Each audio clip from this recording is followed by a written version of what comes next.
What's up this afternoon, everyone? Welcome. Fine Tuesday to you all. Good to see ya.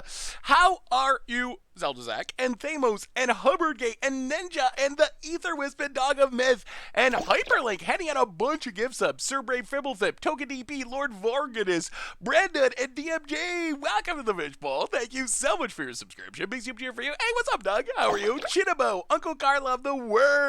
Oh, man, I'm excited. We are pioneering today. Welcome to something we're testing out. We're testing out doing 2 daytime streams, 1 evening stream, because for some reason, I didn't realize, I underestimated the laziness of us Americans, honestly. I underestimated how many people just watch Twitch at work. So yeah, I figured if everyone watches at work and it's better for our European viewers, let's try 2 daytime streams. Let's see what happens. Like, what's the worst that could happen? So yeah, this deck, oh my goodness, I'm excited. Today, we're doing something super fun. We're checking out new Pioneer. If you, I mean, I don't blame you for watching at work. I watch Twitch at work too, so I can't say anything, but it makes the day go by. It makes the day go by a little bit. Yeah, and it's good for European viewers. Manas, welcome to the Fishbowl. And oh my goodness, more gift subs. Dog of Myth to Advanced Wand and Goblet Token. Welcome to the Fishbowl. Big soup cheer for you. So if somehow you've been living under a rock the last couple days, you might have missed, we got a pretty big B&R announcement yesterday. And we talked about it a lot yesterday. The stream replay is up. The podcast is up. So there's been a ton of discussion of the B&R announcement.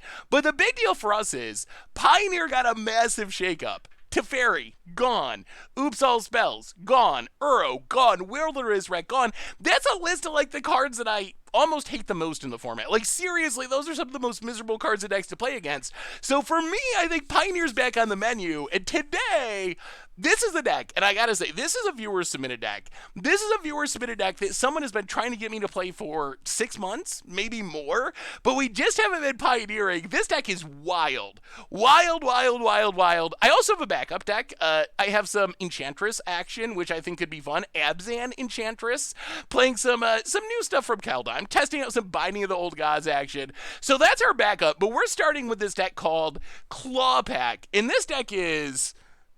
It's just ridiculous. It's ridiculous. Yes, it's a Yarion deck. Yes, it also has Fires of Invention. It has Karn. But when you think of what this deck is trying to do, so this is what the deck's trying to do. This is essentially a Skybind combo deck. Skybind, a card you probably don't even know what it does. You probably never even heard of it before because no one plays it. Well, maybe if you play Commander, you have. Should stream Commander. I think I will guest on Tomer's Commander stream at some point. Oh, awesome, Much Birdies. I'm glad you found us. Welcome. So the idea of this deck, this is Wishclaw Talisman Skybind combo. So Skybind, when enchantment comes into play, you get to flicker something. It goes away, comes back end of turn. The idea of this deck is we use Wishclaw Talisman to find Skybind. Then we play Skybind. That's going to flicker the Wishclaw, so our opponent never gets to take advantage of it. And then the next turn, we can Wishclaw Talisman to find Fires of Invention, a Cast Out, a Demonic Pact, any other enchantment, and then we do it again. We cast enchantment, that triggers Skybind, we blink the Wishclaw so our opponent doesn't get to use it. So essentially, every turn we Demonic Tutor for 1 mana for whatever enchantment we want, and then eventually we win somehow? I actually don't even know. Like, I guess eventually we Demonic Pact and tutor up the Harmless Offering, maybe. We can lock people with Slim Ninja 9 lives. We can draw a bunch of cards with Yarion with the help of, like, Lithophore Blights. I don't even know. I don't even know what's going on with this deck. This deck is all over the place. It is wild. It is sweet. And we're going to give it a shot in our new Pioneer format and see what... It's just got so many weird... I've never played a Leave to Chance. Who plays Leave to Chance? But maybe it's actually like awesome in this deck. You get to bounce your stuff, recast it, save yourself from the Demonic Pact. So we're gonna try this wild pile and see what happens, and see what Pioneer's like. Like, how good is Pioneer? What's it like? So that's the plan for today. Unseen Spectre, I'm doing wonderfully. I'm hyped for Pioneer. Good to see ya. Welcome to the Fishbowl. Big soup cheer for you, Dr. Do. Good to see ya. Welcome everyone. So that's the plan for today. What's the problem with the 2 black creatures that have been banned in Pioneer? Wait, what are the 2 black creatures that have been banned in Pioneer?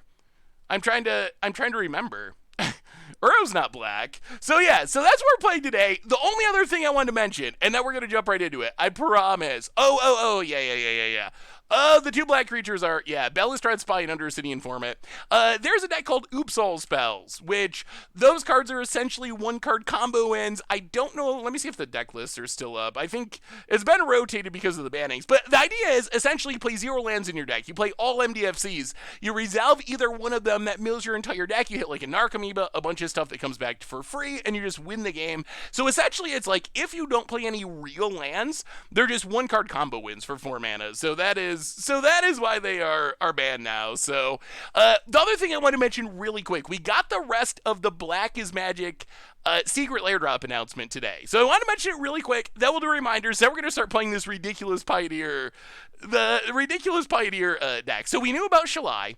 I would give Shalai a solid, C? I would give it a C art-wise. I actually think the Shalai art's like, okay. We got the Ponder. Ponder is A, or A plus art-wise for me. I love the Ponder. This is probably my favorite Ponder that they've ever printed. So that one's really good, but we knew about that one. Cultivate, B plus, maybe. I think it looks good.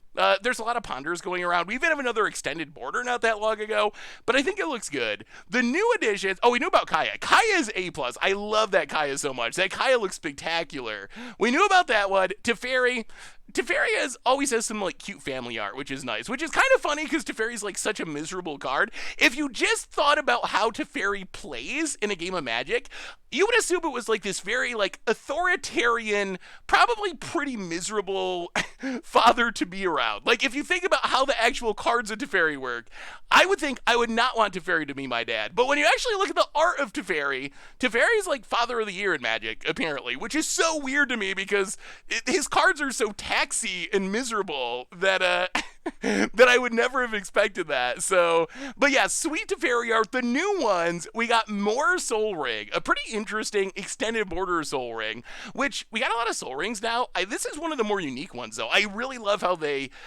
did the ring art of the Soul Ring. So that one's coming. And then the last piece, Passive Ancestry.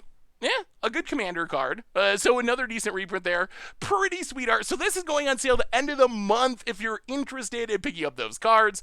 A bunch of... we don't know exactly the split on it, but some amount of the profits is going to charity, Black Girls Code, I believe. So anyway, update on that. Quick reminders. First off, Replay YouTube. That's we'd find all the old streams, including this one in the future. Normal YouTube. Budget Magic. We played some human weenies last night. So the deck is sweet. If you're interested, check it out. Tomorrow's against odds. We're Orvaring, and it is really sweet. And then gonna have lots of Pioneer and Modern coming up. A reminder that our sponsor, hey, the O on my keyboard is working today. That's sweet. Apparently I need a new keyboard. Our sponsor today is Card Kingdom. And if you need some magical cards, you get them at cardkingdom.com. Even get a free Scoop Soldier sticker. So thank you to Card Kingdom for supporting the show. Otherwise, the Discord is new and improved. The merch page has tokens, t-shirts, playbats, get away to support the stream, and the channel and the site. Donations always appreciated, never required. $2 or more gets your message read on stream. So, I guess I already kind of talked about this deck. I don't even know exactly what I'm doing. What I know from the viewer who submitted this deck, Calvin Escare, I believe the name is, so thank you for getting me to play it.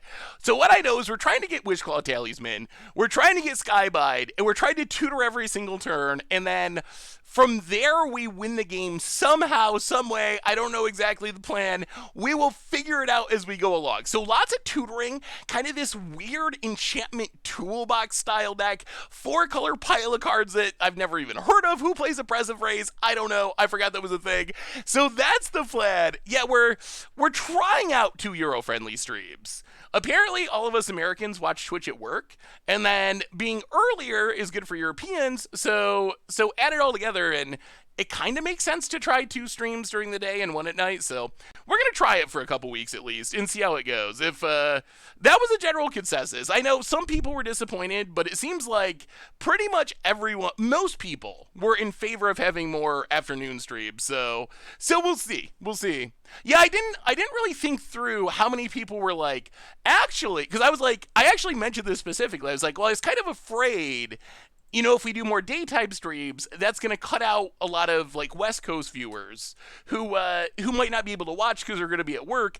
And so many people were like, actually, it's the opposite. Like when I get out of work, I have stuff I got to do. I got family and whatever commitments and friends and things I got to do, so I can't just watch Twitch. But if you're streaming when I am at work, that's actually like super convenient for me, and I can watch all the time. And I was like, oh, I'd never considered that, but that is a very good point. Oh my god, yeah. I've been telling you a little bit.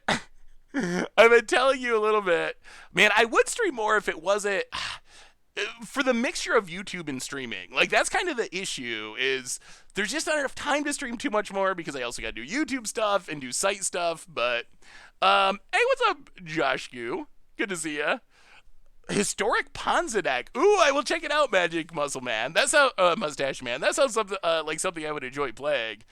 Yeah, I figure it'd be good for European viewers. So for now, the plan, and we'll see how it goes and see what the response is. But the plan for now is Monday and Tuesday afternoons, Thursday at night. I would like to switch it up and have Thursday be afternoon and today be at night. But Commander Clash is Thursday afternoon, so that afternoon is already taken at least for the rest of this season of Commander Clash. So, random question: do you have any paper decks?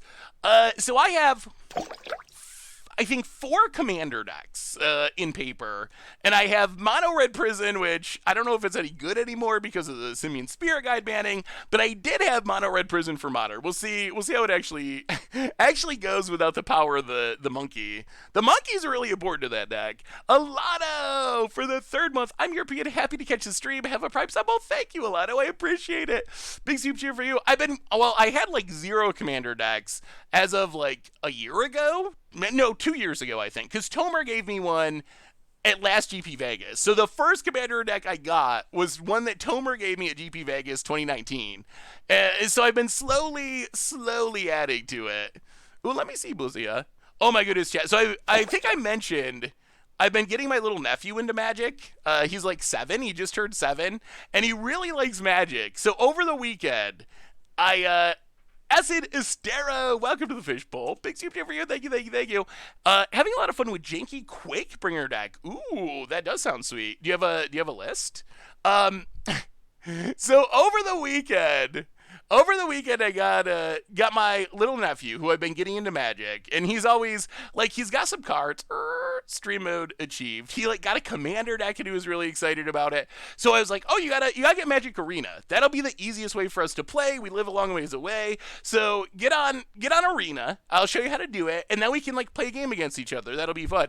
So I finally get him set up. We finally do the direct challenge. We're playing like intro decks, and he starts early GGing me. He's like a little 7-year-old emote troll. He's like immediately just oops and good gaming, and then just like cracking up about it. So he's like 7-year-old Canister. Like if Canister was 7 years old, that is my little nephew. So yeah.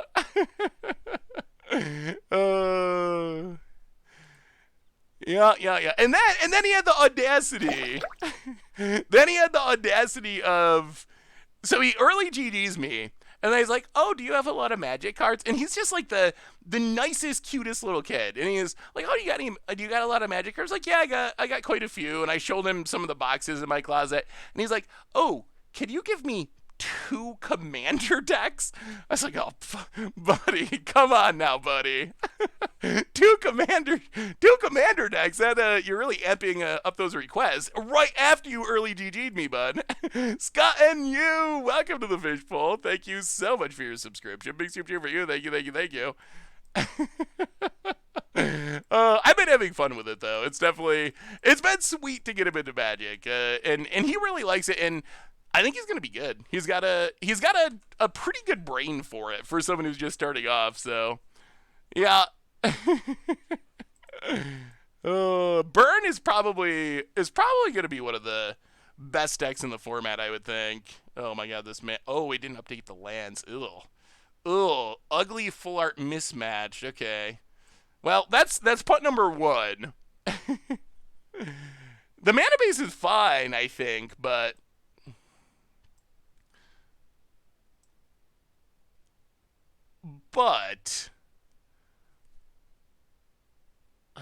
goodness. All right, let's get a plains, I guess. I think the mana base is fine, but I do wish we had better looking lands. Yeah, this is the Crim Man. Ooh, Demonic Pact's probably good.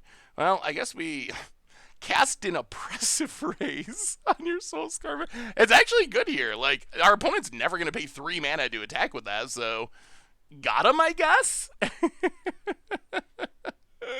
Hey, what's up, Voodoo? How are you? I'm actually really excited for Pioneer. Like, I think it's actually going to be legitimately fun. Like, I'm pretty excited. Mountain would be great. Mountain to get rid of this Eidolon would be sweet. No, opponent. Read Oppressive Raise. Read that card. Well, take 2. Lithiform Blight. Mountain? Please? Oh, Godless Shrine tapped. I mean, I guess we can just run out this Demonic Pact and pray real hard. I mean, we probably will, because what else are we going to do? Get to Lava Runner. Opponent takes 2. In Mono Red Prison, what do you plan to replace Simian Spirit Guide? Ugh. That is a good question. I'm leaning towards the... Ooh, Karn. I'm leaning toward... This is going to be so risky. Well, we might die here, everyone. We'll see. Demonic Pact. I'm sure this will be fine. This couldn't possibly go horribly wrong. I'm leaning towards going a little bit more mid-rangey and less ritual-y. That is my current plan. To maybe play like 6 rituals and then play more mid-range threats. Opponents. That would have been better, wouldn't it? Because, yeah, that probably would have been the better line, actually. Honestly, I have never played a Lithiform Blight deck before, so I was not thinking about it fixing our mana. Well, shoot down the Eidolon.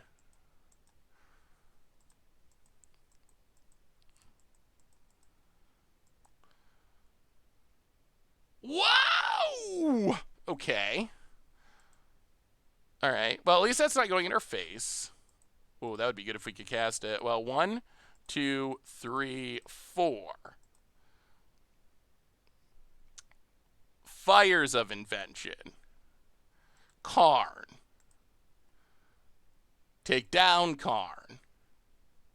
Please have something good.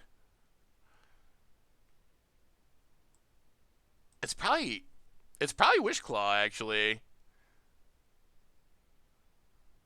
I mean, if we can keep living, we can Wishclaw. Yeah, Koth might be a good option. I mean, honestly, I'm not too disappointed about Symbiont Spirit Guide being banned. Like, I'm disappointed that it did wreck one of my literal favorite decks in the entire format. Like, Free Win Red is my favorite, so that does make me sad, but I do think that Modern is probably better off without it, personally.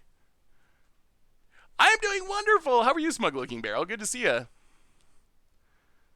Tutoring the Mortal Sun, yeah. I mean, Karn is in the deck basically to give us more copies of Witchclaw Talisman, so I don't think we really care about it being shut down that much. This is actually going to be kind of close. It's going to depend on our opponent's hand. Opponent. Tapping a lot of mana.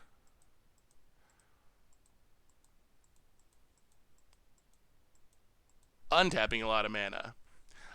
Yes, Black Great Elves is coming. We are playing Pioneer today. New Pioneer.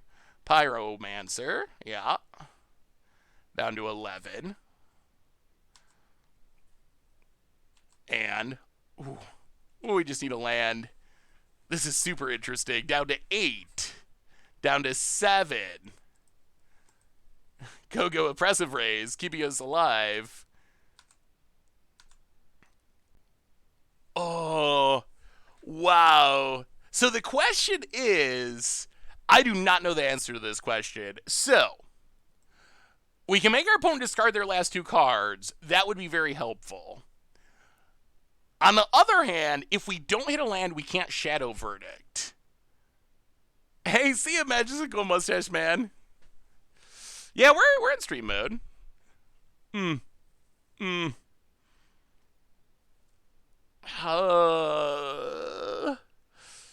How greedy are we? I guess we just gotta draw to make sure we hit the lands for Shadow's Verdict. We could make them discard. Wishclaw Talisman, wish for a land, but then they're gonna get to wish for something, which will be a 4 damage burn spell. Wishclaw for a land?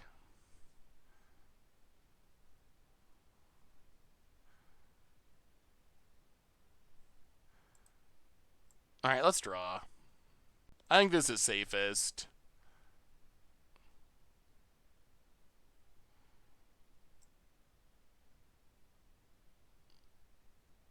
Ha! Okay. Well, that didn't work, did it?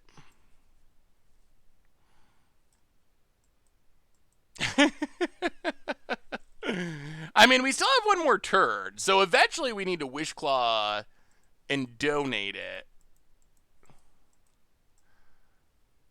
Discard any number of cards, draw that many cards. Alright, let's do that. Cast Chance. Oh, we got an Aftermath, and never mind. Oh. I was in one of the bad split cards.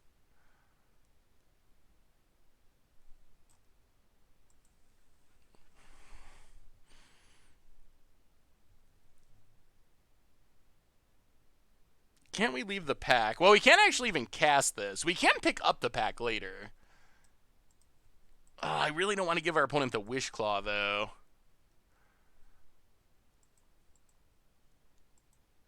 Yeah, but this doesn't trigger to our upkeep and we're going to die. Triple Chain to the Rocks and no Mountain. Float man and bounce the land? Oh, and just hard cast it?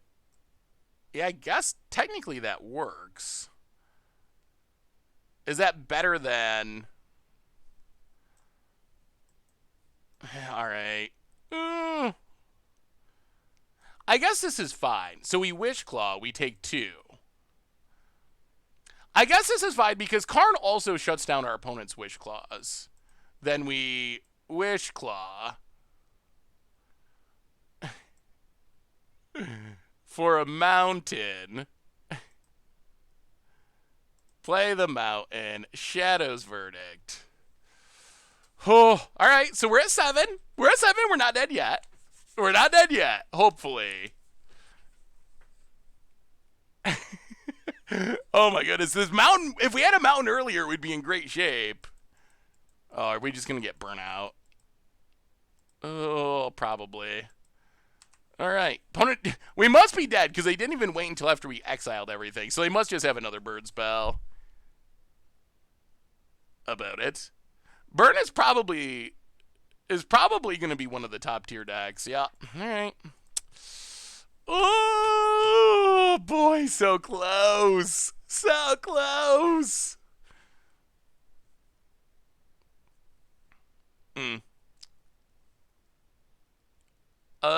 We're playing Pioneer, remember. We're playing Pioneer, so Modern Horizon's not actually a thing in this format. Well, Archon of Suns Grays, Oketra's last why not? We got a million cards. What's the worst that can happen if we throw them in? Necromentia out. This deck is so ridiculous.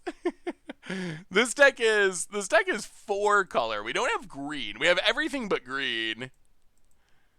I don't want to rant, but it seems like the SU podcast, the crew is talking about Eldorade cards roughly. Still enjoyable, but the rant makes it less interesting. Ooh, are we too harsh on Eldraine cards? I hadn't considered that we might be being too harsh on Eldraine cards. What do we cut? Cheap removal's good. This deck is Sorcerer Spyglass does nothing, so I can go out.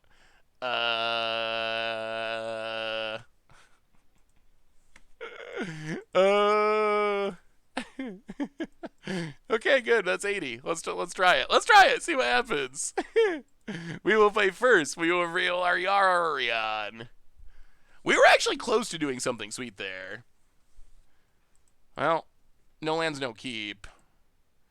Even though we have some cards, this hand would actually be good if we could cast it.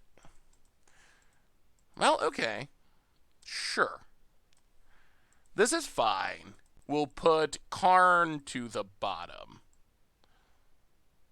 I think. Karn to the bottom. Alright, we got a Demonic Pact. We got a Chain to the Rocks. This hand looks fine. Yeah, we infetch the mountain, so Chain to the Rocks does things, which is good. Soulscar Mage. That's also good. Well, crack this. Mountain. Chain up the Soulscar Mage. Go. Eldraine is going to be up there in the most bested sets of all time. I think it's probably the most bested modern set of all time, at least. Like, modern legal set of all time. Opponent. Yeah, running their stuff out. Hitting us. Ooh, cast out. Well, that's a baffling end. Get rid of the Swift Spear. Play the land. This mana does seem a little challenging. I feel like a lot of the Eldraine cards just needed the creatures to cost like one more. And I think that would have made them a lot more reasonable. Ooh, alright. Well, crack this. Plains. Demonic Pact. Go. Ooh, alright about it. What do you say? What do you say? Would you care to explain this deck's plaid? Ask me between rounds when we can look at the list. Wait until we can look at the list. Because, I mean, really, okay, we're trying to get Skyblind and Wishclaw Talisman to tutor every turn. That's the short version. Well, kill this. Gain some life. Oh, boy. All right. No fear. No fear. No fear at all. Double pack. We got one harmless offering. We need to find it. Or some other way to pick up our stuff. Opponent shocks our face. Sure. Light up the stage. Sure. Lava runners for days. Sure. Oh boy, are we gonna kill ourselves? I think we might. We have a new donation from Lucid, $5 donation. All right, we are going to make you discard. Make you discard. Oh my goodness, can we survive ourselves empty-handed?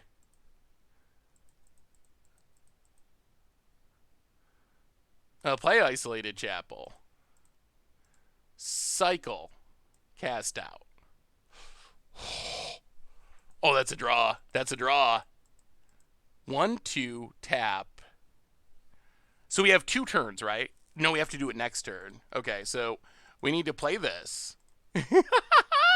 Yes! Yes! Yes, yes!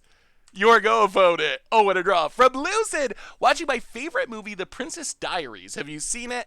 It makes me feel like I'm 10 imagining being a princess. Boy, I want to say that I've seen it, but it's been a long time. I can't remember. I'm pretty sure I have, though. Why does Seth's stream on Moto look higher quality than when I play it? I'm on the whitelist. Wizards makes Oh, we got him. We got him! The jank is coming to fruition. Eidolon, sure. Well, we untap. We will draw 2 cards. We will deal 4 damage to Eidolon. We will Wishclaw. Oh boy, Yarian Blink would be interesting. Well, I guess we just win, though. Wishclaw. Harmless offering. Opponent. I have a surprise for you, my friend. Damage, discard, draw have been chosen. All right, you can have this one. And, your go. Your go, opponent.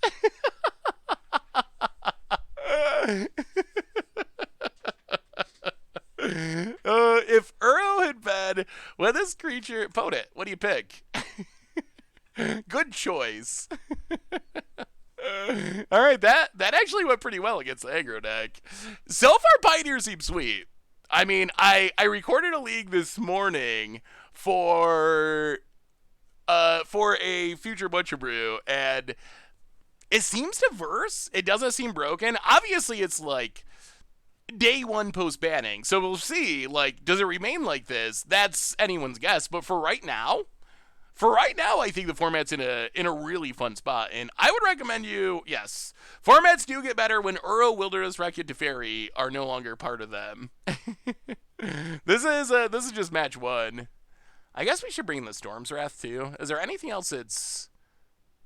There's so many one-ofs. Good, good, good, fine, good, good, fine. Okay. Well, let's go down one Karn. Let's do it like that. If white is for oppressive raise, I'm up for it. Yeah, I forgot that was an actual card. I kind of wish Yarian would be removed from MTG in general.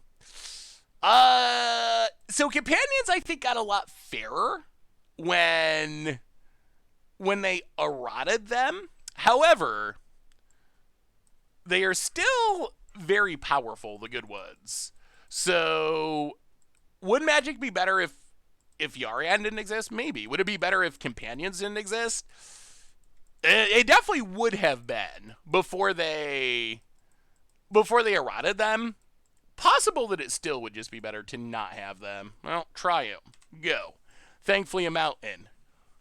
We do need to hit lands about it. Eidolon. Sure.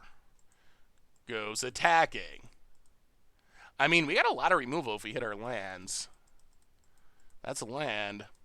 Well, play Isolated Chapel. Chain up the Eidolon, I think. Pass the turn. Just watch the video on Fish. Tomer got what he deserved. Tomer always deserves something to go horribly wrong.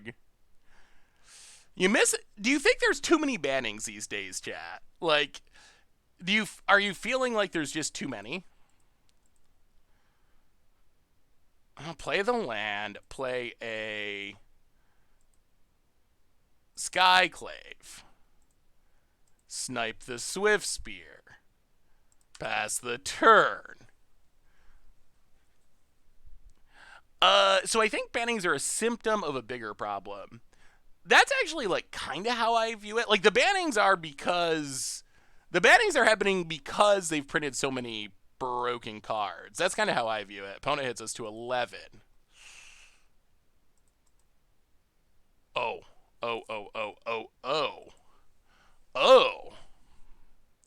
All right, is there any chance we die this turn? How could we possibly die?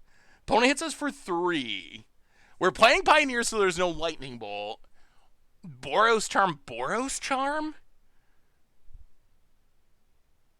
All right. Draw Catacombs. All right, we're going to pack first. We want to get the counters to start adding up. I don't think we can die this turn. So Demonic Pact first. Oh, we might not have accounted for the possibility of Lightning Bolt. Lava Runner. Oh, man, if they top deck a Lightning Bolt here, I'm going to be a little salty. Oh, okay, just a land. Just a land. Opponent's going to get Lurrus. That's fine. That's fine.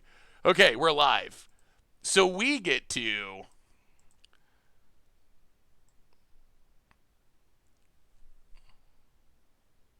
Yeah, I might have been a little bit off about the no Lightning Bolt. Technically, there is if you got Wizards. Oh, awesome Blissful Deeds. Yeah, that deck's actually really sweet. I don't know if I even care about the Lurrus that much. All right. Target opponent discards.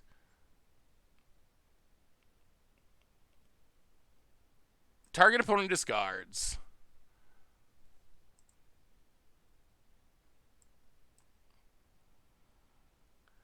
Get rid of the Lurrus. Play Fires. 9 lives. Go. Saved by the cat. Saved by the cat. Very likely that we play some more Gitrog in the not super distant future. Opponent hits us. 3 counters. We will shoot down a dork.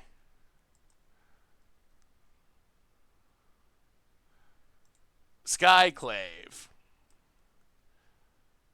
Get rid of that.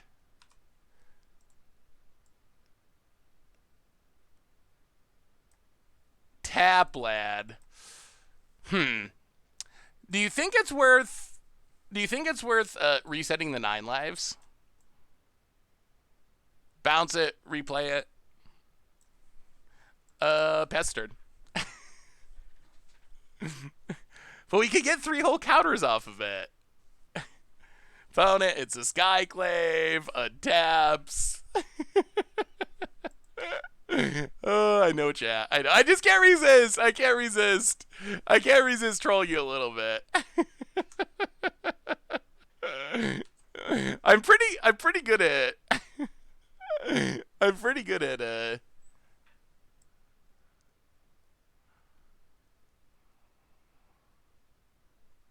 interesting.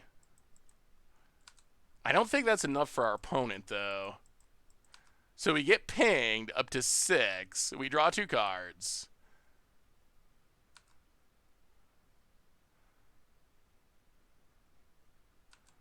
Okay. We weren't planning on gaining life, but thank you. And then, wow. We're taking down perhaps the best deck in the format. Opponent... we will cast it for mana. You can have that. Tap land, and your go.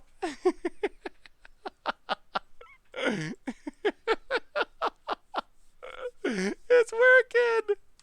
Opponent chooses to lose the game, and want to know? Want to know? Oh, this crazy pile's kind of working. I would assume that would be a tough matchup. That Bird would probably be what we didn't want to play against, but, man. I mean, I think Pioneer's going to be sweet now. So, chat, are you going to play Pioneer now? Like, I think some people think that I don't like Pioneer. I haven't liked it at various points, but I really like Pioneer, and I want Pioneer to succeed badly.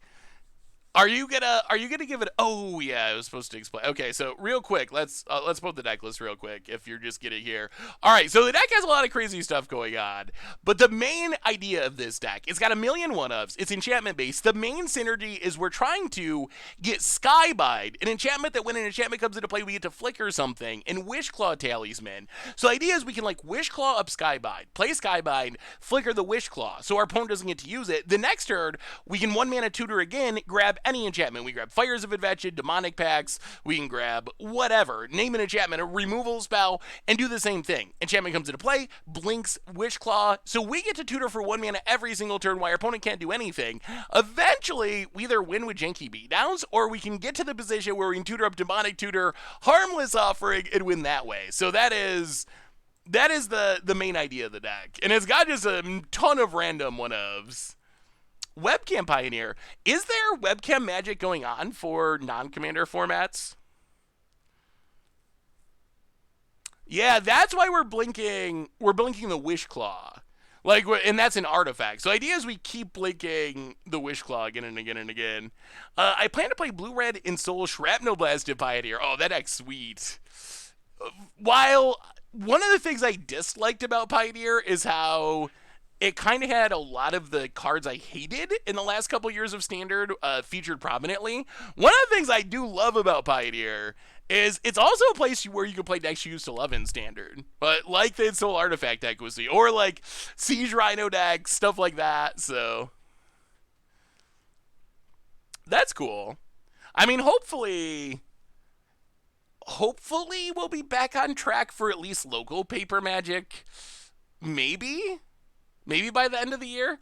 The number's increasing, actually. Like, Pioneer, it was in the, I believe, 120s. And then when I first joined the league this morning, it was 150 something. And now it's up to 180. So there's a rekindling of interest in the format, I think. Ooh, Daggerbird's another one for sure. Do you think Wizards should apologize to the community after printing cards like Uro, Omnath, or Trickery and having to ban them a couple of weeks after the set released? What do you think would happen if Wizards did? What do you think would happen if Wizards did apologize? Like, if Wizards was like, hey, y'all, sorry, like, we messed this up. So here would be my concern. Like, my personal belief is you should apologize if you mess something up. Like, I've never got the idea. People always happen to the internet. Like, on Twitter and social media, something comes up. I say something that people think is, they dislike or whatever, and I listen to people's feedback, and if I think that, yeah, I made a mistake, you just apologize for it. I've never understood the attitude of, like, never apologize. Like, that seems like the worst advice that anyone could give you. So, in general, I'm a big fan of apologizing if you do something wrong. At the same time, I would imagine what would happen is Wizards would apologize, but they really like printing broken cards. So I think they would apologize. And let's say they apologize after Zendikar Rising. They're like, yo, sorry everyone. We really messed up with this Omnath card. But then they print the next set and it's got Tibalt's Trickery and it's getting banned 2 weeks after the set released. Like, would the apology actually mean anything? Oh boy. Well, there are still some combo decks in the format. And, oh, whoa. Emergent, oh my goodness. Okay. So this looks like Lotus Field combo. Oh boy, this hand does nothing. Absolutely, literally nothing. Okay, well, we'll play this. Oh, this is going to go poorly. This is going to go poorly. I know it's a bit late, but did you get hit by the bad nor'easter a couple weeks ago? Oh, there's the Lotus Field. Yeah, we got a decent amount. It's been a really cold and snowy couple of weeks, actually. It was kind of funny. We were supposed to get the big storm yesterday, and everyone was like talking about it, and like, yeah, we're gonna get like 15 inches of snow, this big storm. And then everyone woke up this morning, and there was like, maybe like 8 inches of snow. And every person I talked to today was like, man, we really dodged. Like, it was supposed to be this huge storm. So in upstate New York, 8 inches of snow is just not even people don't even pay attention to it. 8 inches is like, oh, we dodged. I mean, 8 inches is still like a reasonable amount, but I guess if you're from upstate New York, you're used to a lot of snow, so 8 inches doesn't feel that bad. Oh my god. Yeah, this matchup's so bad. Well, Spear Safety, probably not going to do a whole lot. Wow, 24. So, I mean, really, we did dodge the worst of it. That is true.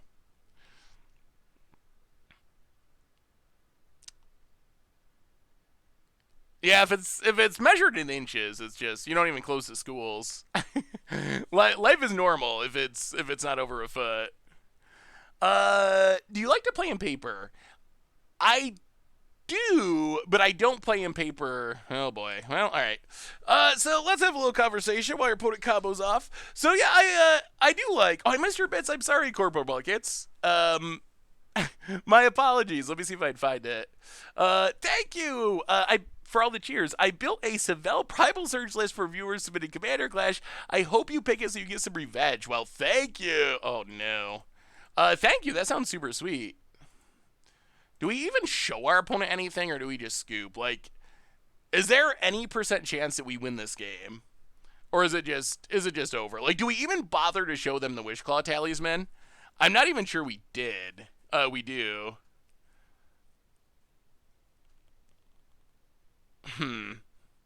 23 feet?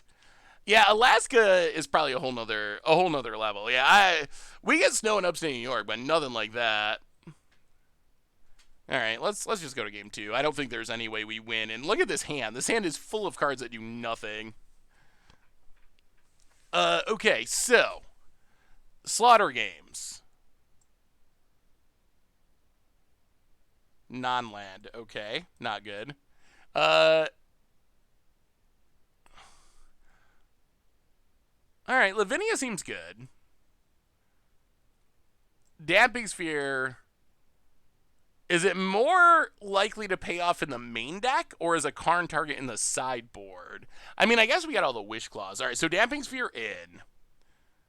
Spyglass out. Ashiok hits on their tutors. I mean, is Pioneer just Boomer historic?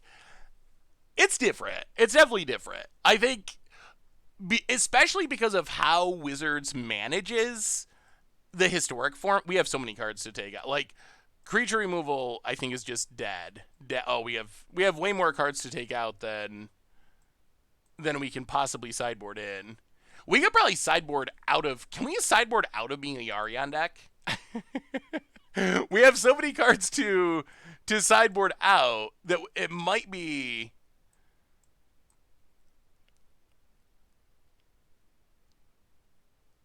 We might be able to just not be a Yarion deck. I don't think we're going to have 80 playable cards.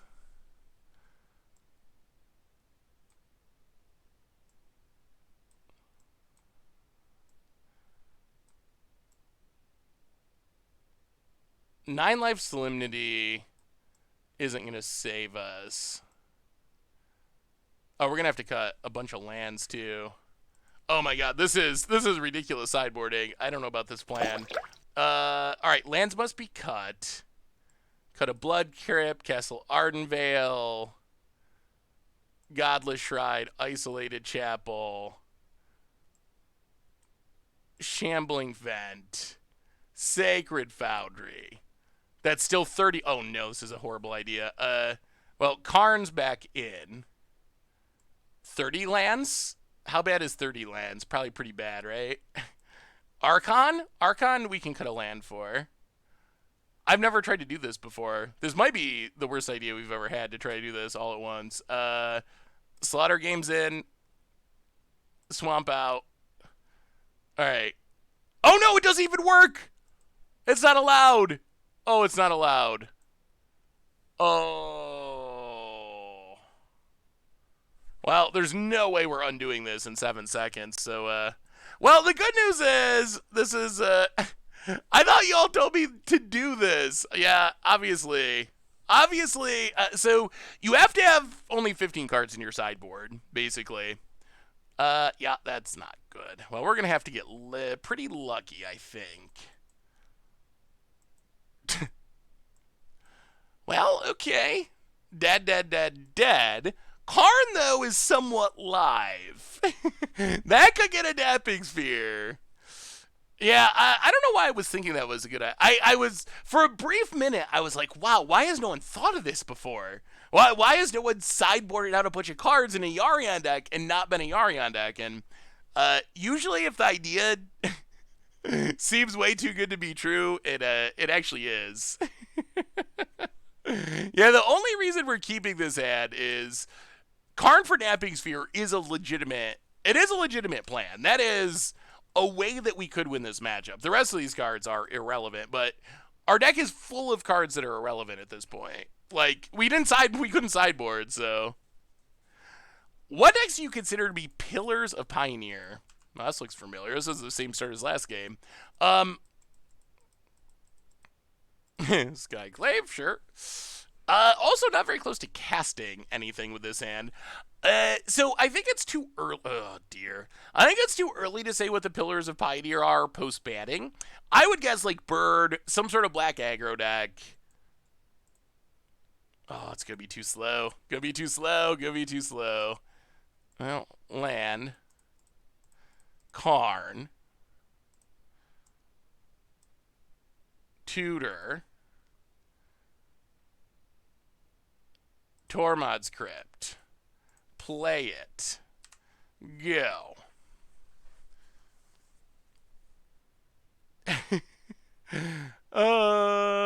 Good hand can definitely cast all their spells. I mean, it's kind of working out a little, opponent. Does our opponent win right here?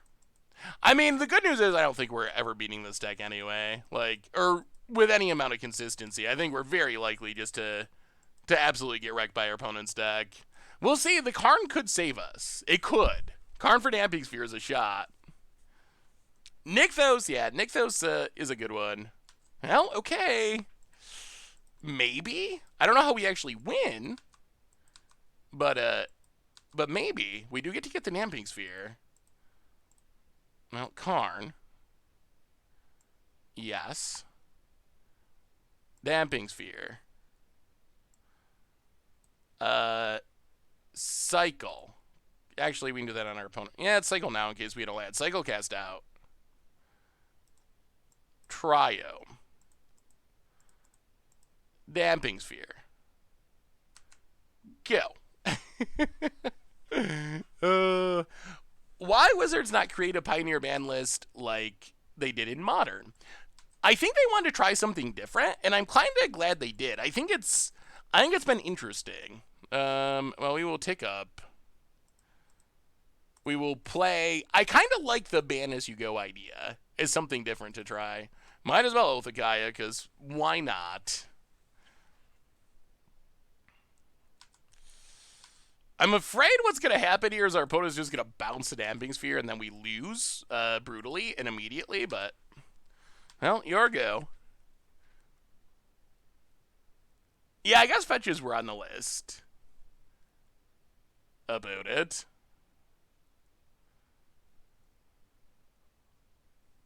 Wow, okay, Belagat recovery to get back planning. That's not the end of the world.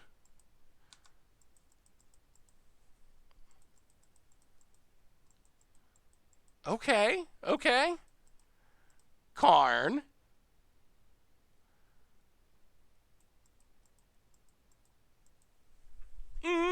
Karn for what? I feel like if we give our opponent Wishclaw, they win.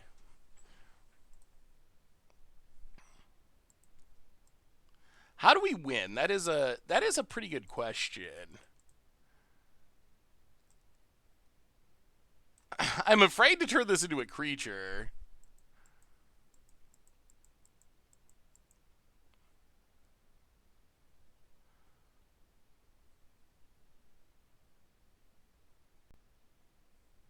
A Mortal Sun. I mean, we can just get a Mortal Sun and cast it. Alright. Take up to Witchclaw the next turn's the other option. I guess we should probably exile the graveyard. I guess maybe we should have done it last turn.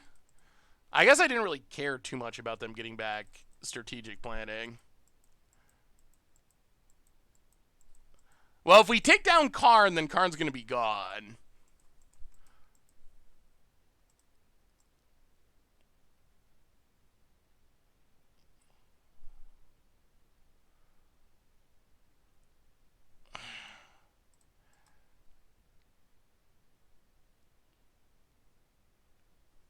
Oh, I'm so afraid to do this.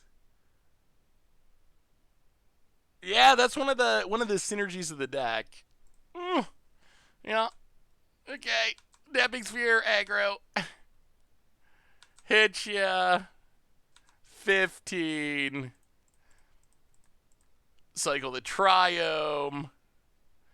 Good old Oppressive Raise. Skyclave Apparition. Alright. Your go. Yeah, it's game 2 though, so they might now. Found it. Strategic planning. Looking for an answer. Another Thespian stage. Vizier. Okay. Sure. Untaps. And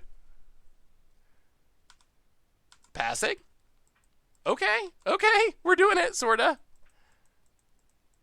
With the deadest of hands. So, Karn. Tick down. Get our Wishclaw. Play Wishclaw.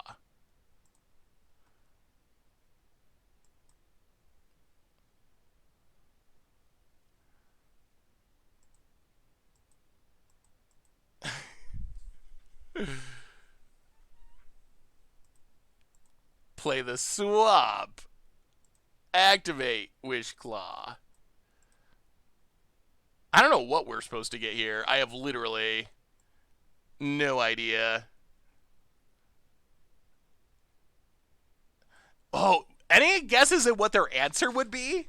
Like we could Necromentia. What do they play to answer our Damping Sphere?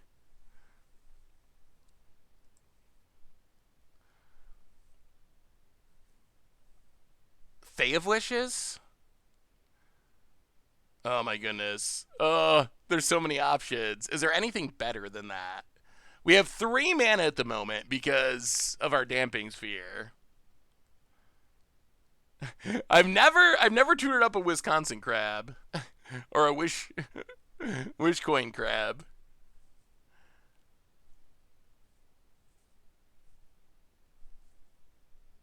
Wow, we have so many cards that just don't do anything.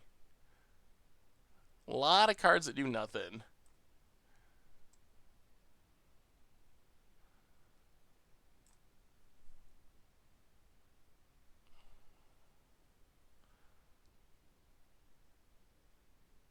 Wow, I'm playing this so slow. Like, I don't know if Fizzyard matters. I think all that matters is our Damping Sphere not dying. 9 lives doesn't do anything. Ashiok isn't in the deck.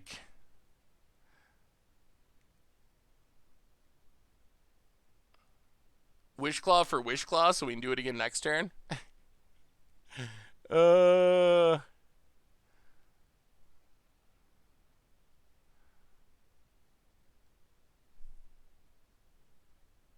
Yeah, we didn't get to sideboard. We had a bit of a sideboarding punt.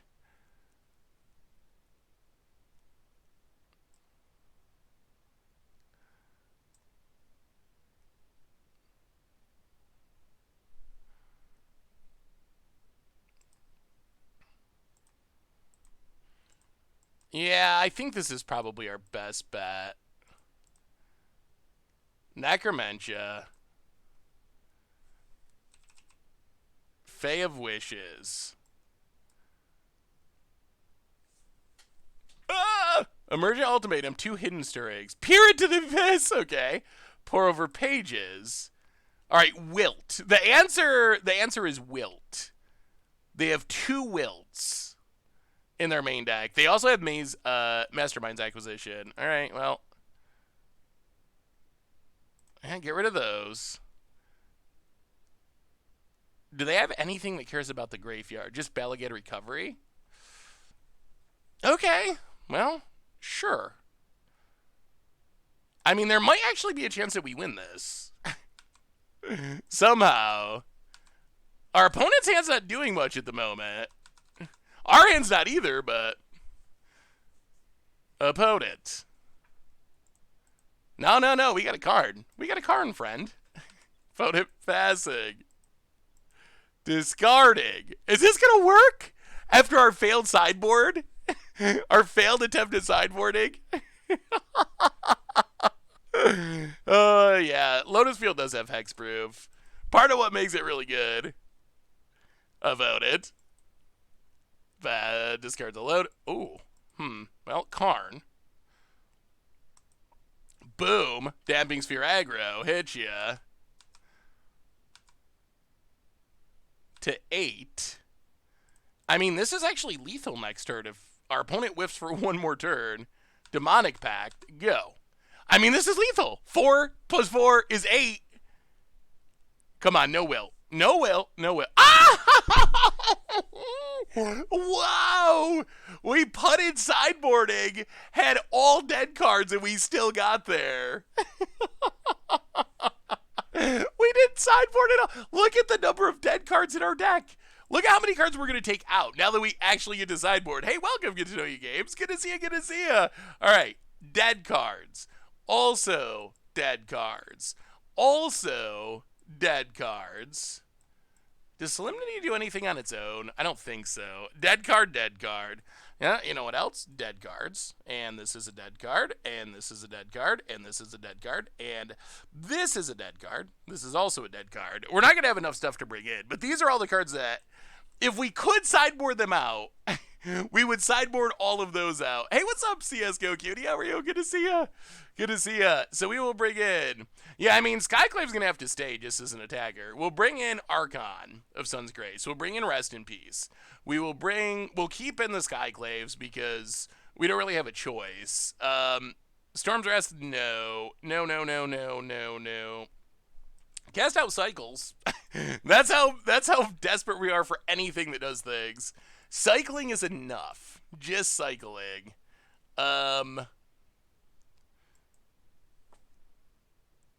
So we're gonna have to play some dead cards, basically. Oh yeah, this actually isn't a dead card. That was a mistake. So we have to add 10 dead cards to our deck. Which of the cards are the least dead? Trigger. I mean, that is true. That might actually be enough with where we're at the moment. All right, you trigger Archon. I guess the same argument applies to Solemnity and 9 Lives. And I guess they do kind of matter against Peer into the Abyss. Yeah, I guess triggering Constellation. Wow, we're going so deep. So deep. Yeah, you trigger Constellation. Pithing Needle, sure. The Frozen Celt! Welcome to the Fishbowl. Thank you so much for your subscription. Big super for you. Thank you, thank you, thank you. Alright. I guess Chain to the Rocks has to say too. Well, we have slightly less dead cards.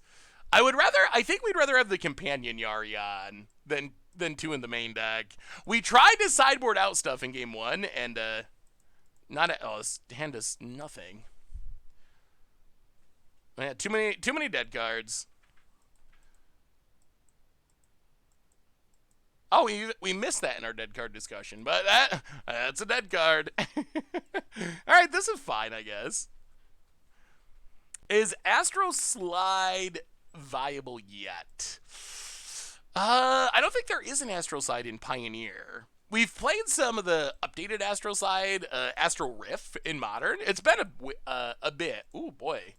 Well, I mean, if we draw lands and find Damping Sphere, this could work. We actually have threats. We drew the Archon to make all of our dead cards slightly less dead. Vote it, Taplad.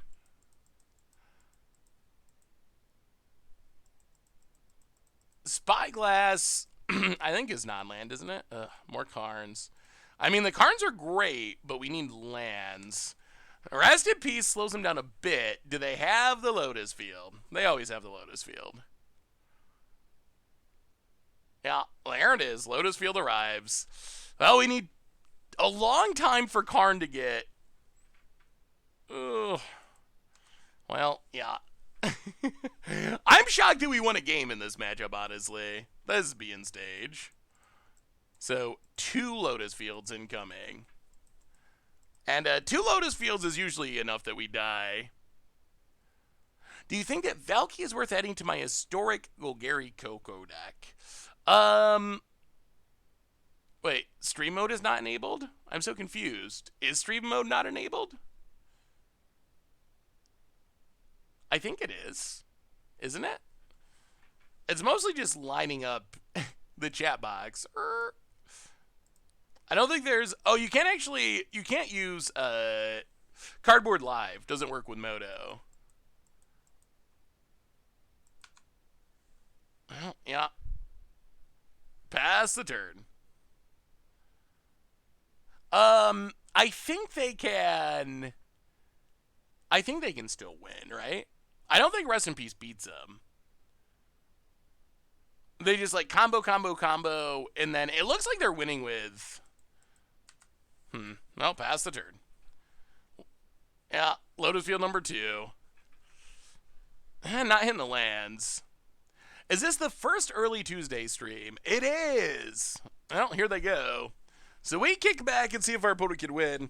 I think Corky Plunger, if you're gonna add it, I would say you also got to make sure you have red mana to be able to cast it. I don't think it's worth it. Yeah, opponent's gonna win here. I don't think it's worth it to play it just as a creature. I think if you have red mana and sometimes you're gonna cast it as a planeswalker, then it is probably worth it. Bring to Light can still get Tibalt. Opponent draws half their deck. I mean, I guess we let him go. Yeah, this is one of the... So, I think that this is probably going to be the best combo deck in Pioneer at this point. Like, this is a deck that, it was, like, the best deck in the format. It's now been, like, a second-tier deck, but with a bunch of the best stuff getting banned, little concerned about how good this will be. I guess we'll see. I don't know how good Niv to Light will be, honestly. Losing to Fairy seems like a pretty big deal. Like, I mean, you still got a lot of powerful cards, but losing to Fairy and Omnath, that does seem like it hurts it at least. Those are two busted cards. Yes, you can bring to Light. You can still bring to Light for Valky and cast Tibalt. That still works. Basically, the only change was to Cascade in specific.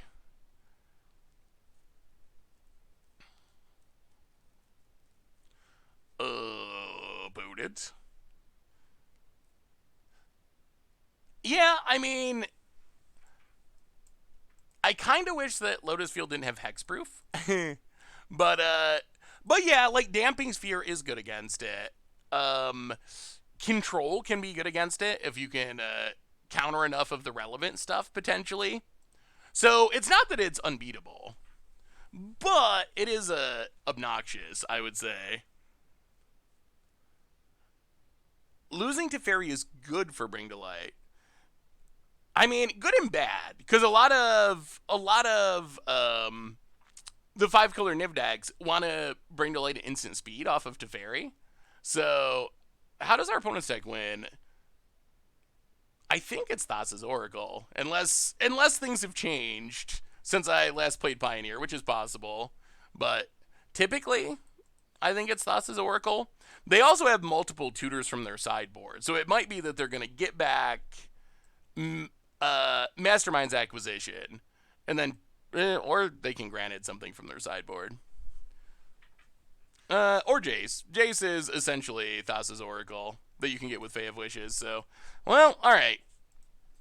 That's not a matchup we want to play. Hopefully we don't run into that one again. Blood Moon and Pioneer probably wouldn't be healthy, honestly. I love me some Blood Moon, but a lot of other people disagree. And I guess to some extent I can't blame them. Like, it is a jank amount card, so I could see why people would not want it there. I would enjoy it, but Wasteland wouldn't even actually do anything since it has hexproof, but...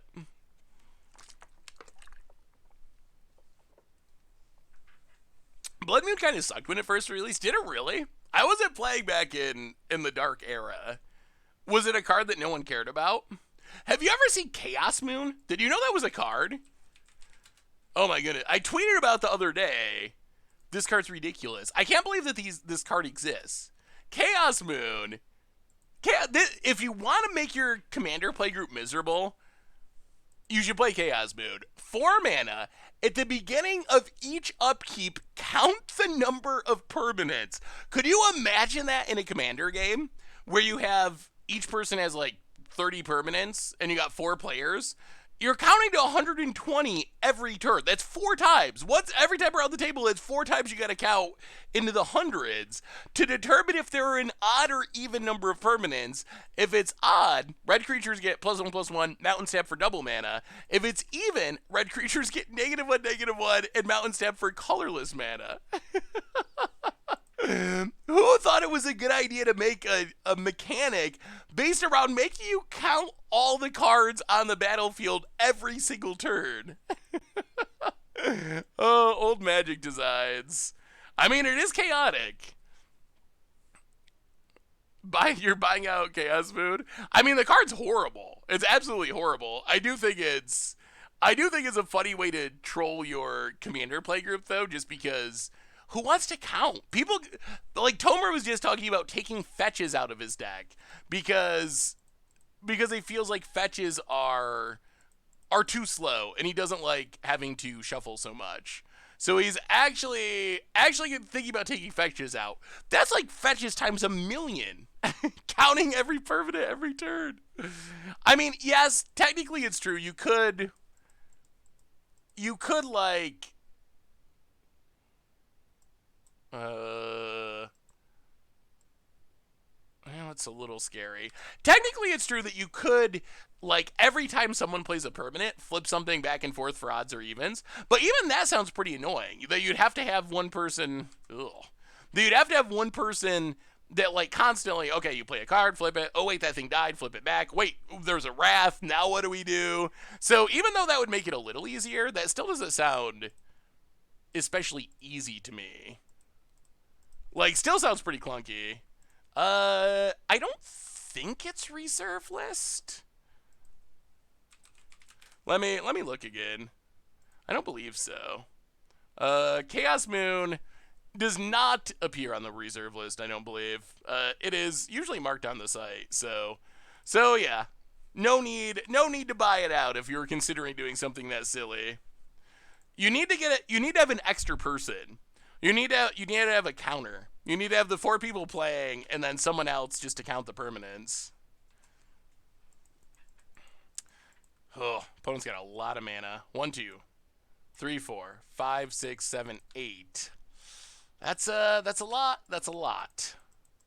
Chain to the Rocks, not doing much. Well, play the Swamp, play the Karn. Take down the Karn. Get a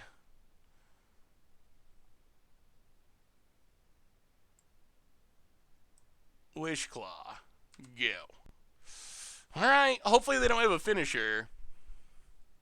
If it's not in the word reserve list, but why would Wizards reprint it? Oh yeah, there's no way. There's no way they're ever reprinting it. So I mean, I guess it's on the pseudo unofficial reserve list, because that's not a card that's ever going to get reprinted.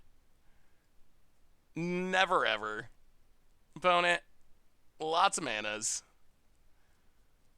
Oh, and they got the Sanctum too. Oh, so they get to Ugin and tutor up something else. That's not great.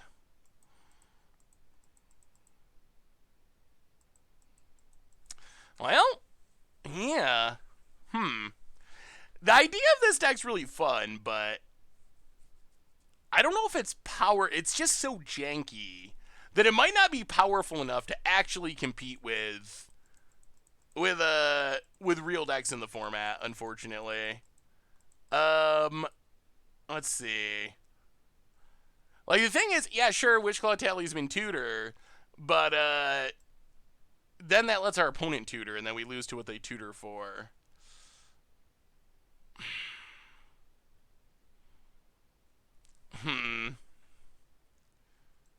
Ooh, Garuda in Emerge? That sounds sweet. So we're just dead, right? I think. I guess we can cycle we can play Fabled Passage. Crack it. Thin the deck. Cycle a Triome. But even if we hit, like, what's the best thing we could hit? The best thing we could hit would be Sorcerer's Spyglass. But then, yeah. You know what's not very good against Tanugan? Yeah. Alright. Well, on to game 2. Yeah, a merge is sweet. I think a merge could be a legitimate deck in the format. Ooh, Seralf's Pack Mayday. That does look pretty fun. Treasure Keeper is a good one to sacrifice. Yeah, I've never really thought about trying to play Garuda with a merge, but the CMCs line up pretty well. Ha. Alright, so opponent. Ashiok seems really good. Slaughter Game seems fine.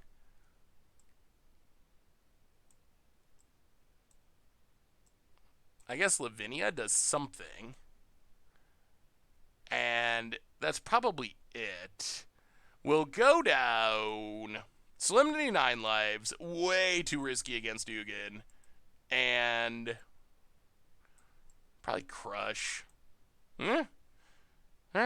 Wait. Yeah. No Crush. Run it like that. Alright, we get to play first. Reveal Yarion. The other thing I wonder is, we haven't really done much with Yarion. I wonder if this even needs to be a Yarion deck. Although, I guess this actually looks like a hand that Yarion could be good in. Well, Triumph. Go. This is a pretty janky viewer-submitted Pioneer deck. Ooh, Ashiok's good. We will Chain to the Rocks. Get rid of Llanowar. This Ashiok could be really good. Like, shutting down our opponent being able to tutor and ramp seems really helpful. Forest. Opponent passing. Well, yeah, Ashiok time. Oh, this might be a game-winning swing here, actually. This is this weird enchantment combo deck. Has there ever been a Scheming Symmetry against odds? I feel like we played Scheming Symmetry when it came out. Sometimes I forget because there's been so many. We've played so many decks now that sometimes I just don't remember. Oh, dear. Oh, come on now. Oh, that's so much mana that we can't do anything about. Well, we will Lithiform Blight. Draw a card.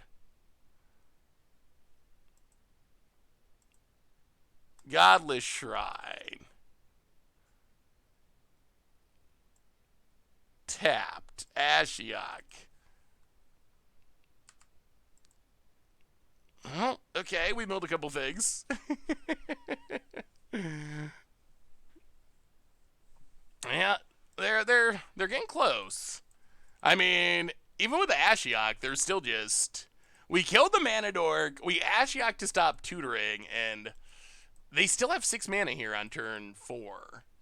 And then they're gonna have. Okay, whiff. Alright, well, yeah, I mean, looks like we die next turn.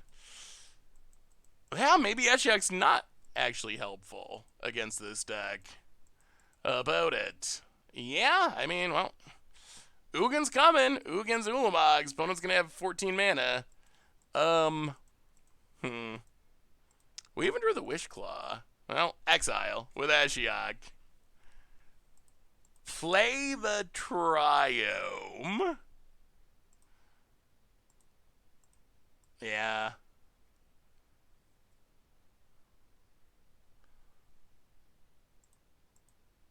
Well, yeah. I guess we get a Yarion.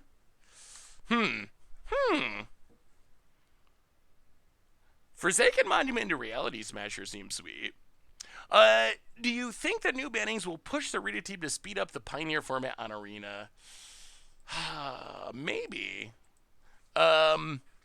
The thing is, like, to get Pioneer on Arena, I think the big sticking point is you need a lot of sets. You need many, many, many sets that are not there. So I don't see how they can actually get Pioneer on Arena without spending years, many years. I don't know how they do it. If you look at the sets that they need that we don't have yet, like, look at the sets in Pioneer that are not on Arena. So we have War, we have Ravnica, we have Dominaria Ixalan, we have Amonkhet Remastered, which mostly covers that. We have Kaladesh Remastered, which kind of covers that. And then we have 3 core sets. We have Shadows over Innistrad, we got Zendikar 2, we got Khans, we got Theros Block. There's a lot of sets there. I guess in theory, they could get to like some pseudo Pioneer format in maybe 2 years if they just do a bunch more remastered sets. Ugh, we missed our game. If they just keep doing remastered sets, maybe they do like whatever. Innistrad remastered, Theros remastered, Khans remastered, Zendikar remastered, Ravnica remastered. So it's 5 more remastered sets, and then you need like a master set or 2 for core set cards. So I think even with remastered sets, they would probably need like 6 remastered sets, and that would get to sort of Pioneer. Like, I assume that would get to most of the staples, but as we saw, there's cards missing that from mastered sets that are relevant. Like, there are cards that have not been printed in master sets, so that's the other thing, that they would have to get those cards. So, I mean, I guess they could do it in maybe like 2 years if they pushed it. That would be a lot, though. That would be like an arena set release every month, almost, if you have like 4 or 5 standard sets. And then you'd need like three Pioneer sets a year for 2 years. That's 8 sets a year. I mean, the other thing is that would be ridiculously expensive. That's the thing I'm kind of dreading, is just like, it's hard enough to keep up with the historic focus sets. And that doesn't even include the Jumpstarts of the world and other products like that. So expensive. Pioneer will be in full effect by the end of the year? Wow. How do you think that's possible, though? Like, do you think they're going to release multiple sets a month or something? For this, like, that would be... I don't know how would they possibly get... I mean, it's like 15 sets, right? Isn't it like 15 sets we were looking at? How many? Let's just look at the number of sets real quick. So just sets: 1, 2, 3, 4, 5, 6, 7, 8, 9, 10, 11, 12, 13, 14, 15, 16, 17. So discounting the missing stuff from remastered sets so far, there's 17 sets that are not on Arena yet that are Pioneer sets. That's a big number. That is a pretty big number. Oh, Blood Crypt. Ew. But only like 1/10 of those sets actually need to exist. I mean, is that true though? I don't know.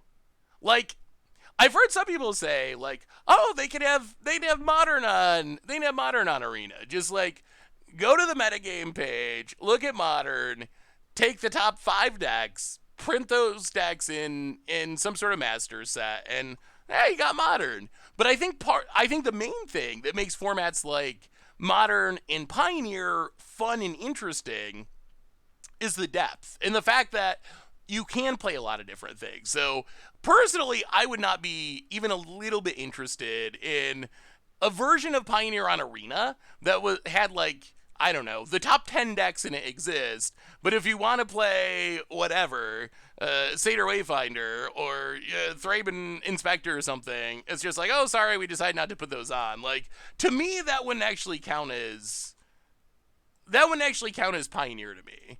Like, that would just be... They did that on Magic Online, and it was not very popular. There was a format before they printed the old sets on Magic Online. They made a Magic Online exclusive version. Oh boy. One thing about this deck is it feels extremely heavily weighted towards dealing with creature decks. And as a result, if you play against combo or control, I'm not sure how we ever win. Because we're playing all these, like, oppressive rays, we're playing a ton of sweepers. It's just, like, a ton of cards that they are good if you run into, as we saw in match 1, we ran into Burn and we were able to get them. But I'm not sure that this deck can compete with a wider meta with how it's currently constructed. I think we need more cards that do things in matchups when there aren't creatures. Because we have like 50 cards that are specifically towards creature-based aggro, and then like 2 cards that are good if you run into a control deck or a combo deck.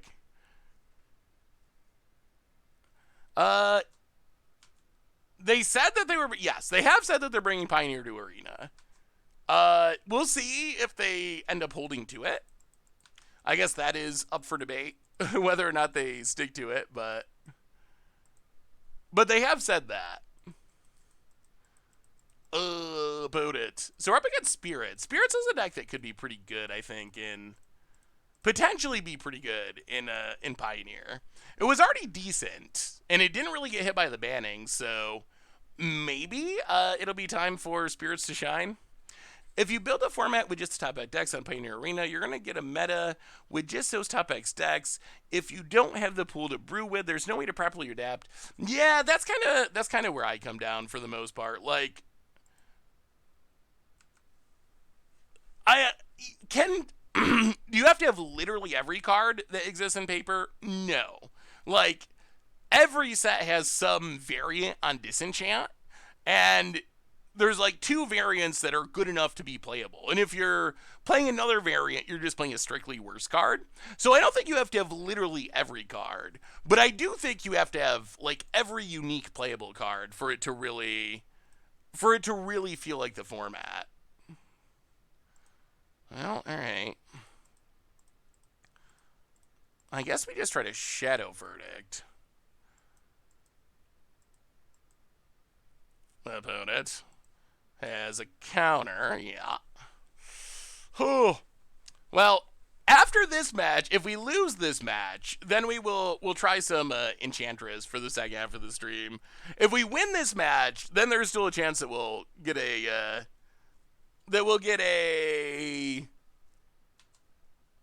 trophy, so we'll stick it out. Should you sell your Bitcoin? I don't know. I do not own any Bitcoin.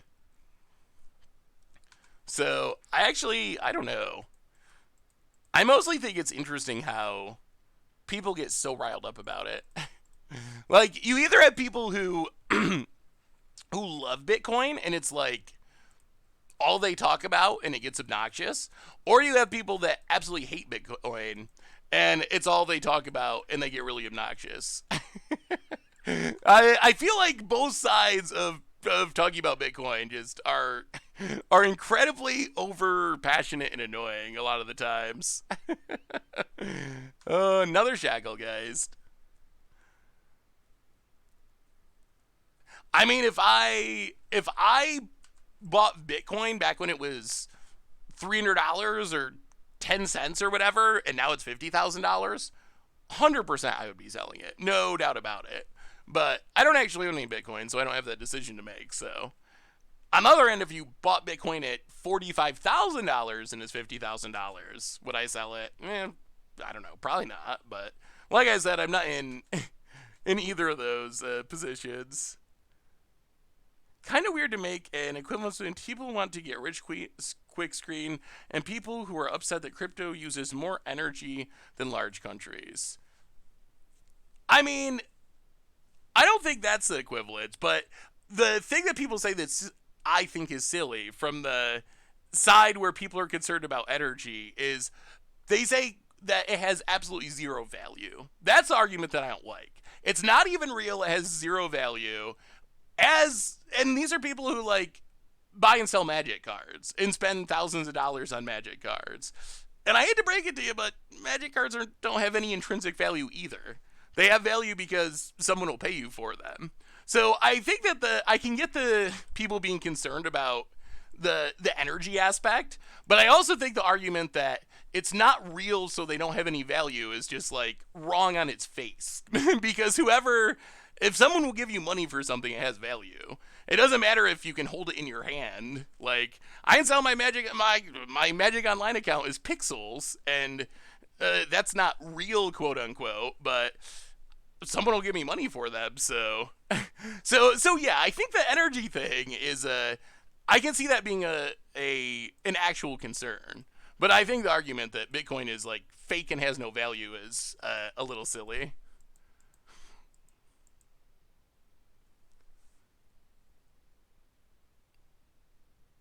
But either way, I don't own any Bitcoin, and I honestly don't know if overall it's a positive or a negative. I think I can see both sides of the argument as far as the upside of Bitcoin. All right, so spirits, Supreme Verdict in, Storm's Wrath in, Archon seems good. Spyglass seems bad. Necromentia seems bad. Crush the Week's probably fine. Well, we'll always have game one where we just went off with this deck, and we did try it, and I do think this deck is a really cool idea. Like, I think that try to tutor every turn with Wishclaw Talisman, it's a really neat idea for a deck. And when it works, it's really sweet. CNGG, welcome to the Fishbowl. Thank you so much for your subscription. Big super for you. Thank you, thank you, thank you. I will say, if you're, I know everyone gets, or a lot of people have gotten excited about the buying and selling stock thing, and there's a lot of people interested in that now with, oh, really? You just started on the mobile app? Awesome, man of God. How do you like it? Welcome. Welcome to our random talk about Bitcoin for no reason. I will say, because I know a lot of people have been interested in, like, buying and selling stocks and whatnot, I think what I've learned from that is I honestly think that you are much better off. I really truly think that if you're just like buying and selling in a couple days, I really don't see what the difference is between that and like gambling in any other form. Like, I don't really see what the difference is between that and like sports gambling or something. But yeah, so I think it's risky. So I'm just worried people are going to end up losing a lot of money doing that. Because I know people like a couple of my younger brothers have gotten really into like, oh, I'm like gonna make a ton of money on options and doing this, and then they always just end up losing money on it. So could party be a thing in Pioneer? I think we learned last week when we played a party deck in Standard that I think the challenge with party, I'm coming around to the idea that it's not so much that the problem is that you need 4 specific creature types, is that it's actually really tricky that to keep 4 creatures on the battlefield in a lot of matchups. So I think party could be a thing, but I think party is always going to inherently have matchups that are really tough because some matchups it's just really hard to keep any 4 creatures on the battlefield against decks that have a lot of removal and sweepers. So I think that would be...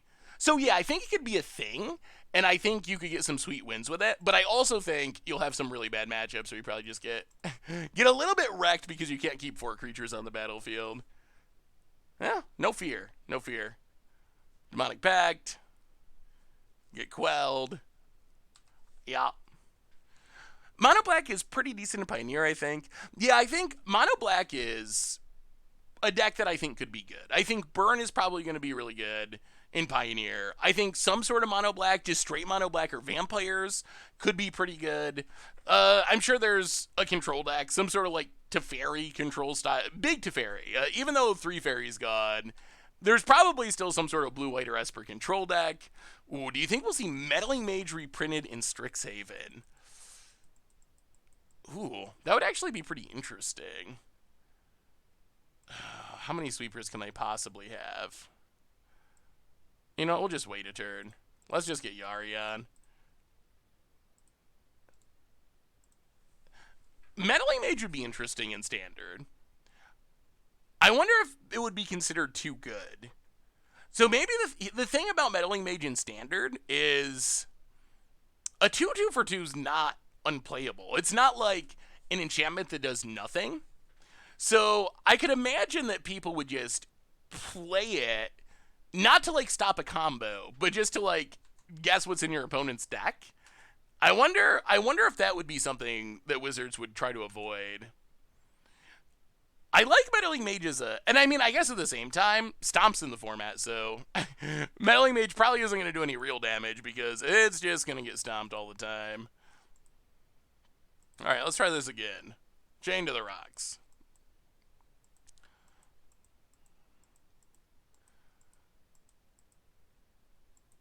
Opponent. Another Spell Queller. Okay. Land. Yarion.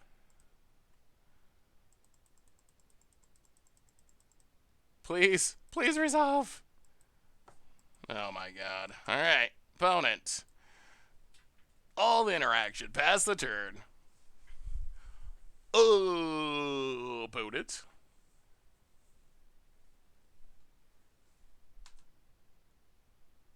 Supreme Phantom. Wow. Yeah, and that even beats this Anger of the Gods. Well, all right. Well, we played this deck, and we did get a sweet win with it, but it is pretty janky. Well, okay, that's interesting. This is painful that we have to do it this way, but we can Skyclave Apparition. Get rid of Supreme Phantom. Play a land. Anger of the Gods.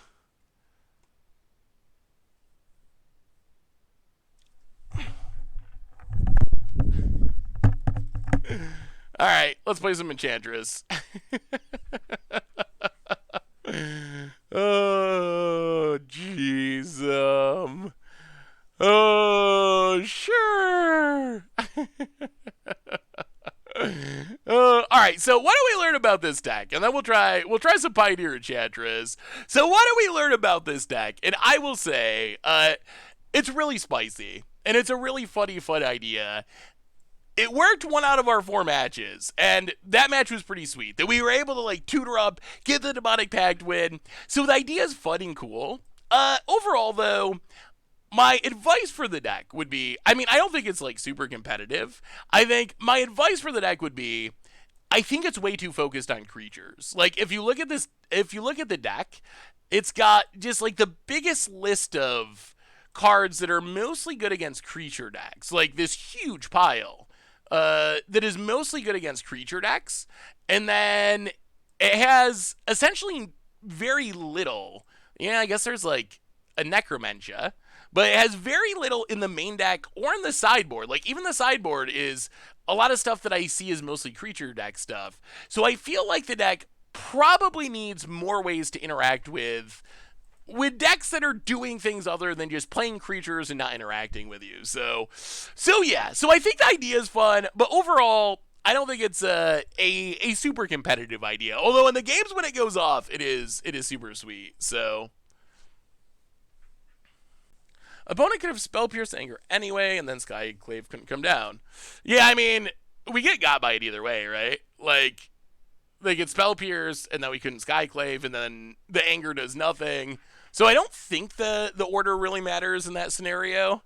But, alright, so let's try, for the second half of the stream, actually, before we get into it, a super quick reminder that our sponsor tonight is Card Kingdom. And if you need some Magic cards, you get them at cardkingdom.com. So thank you to Card Kingdom for supporting the show.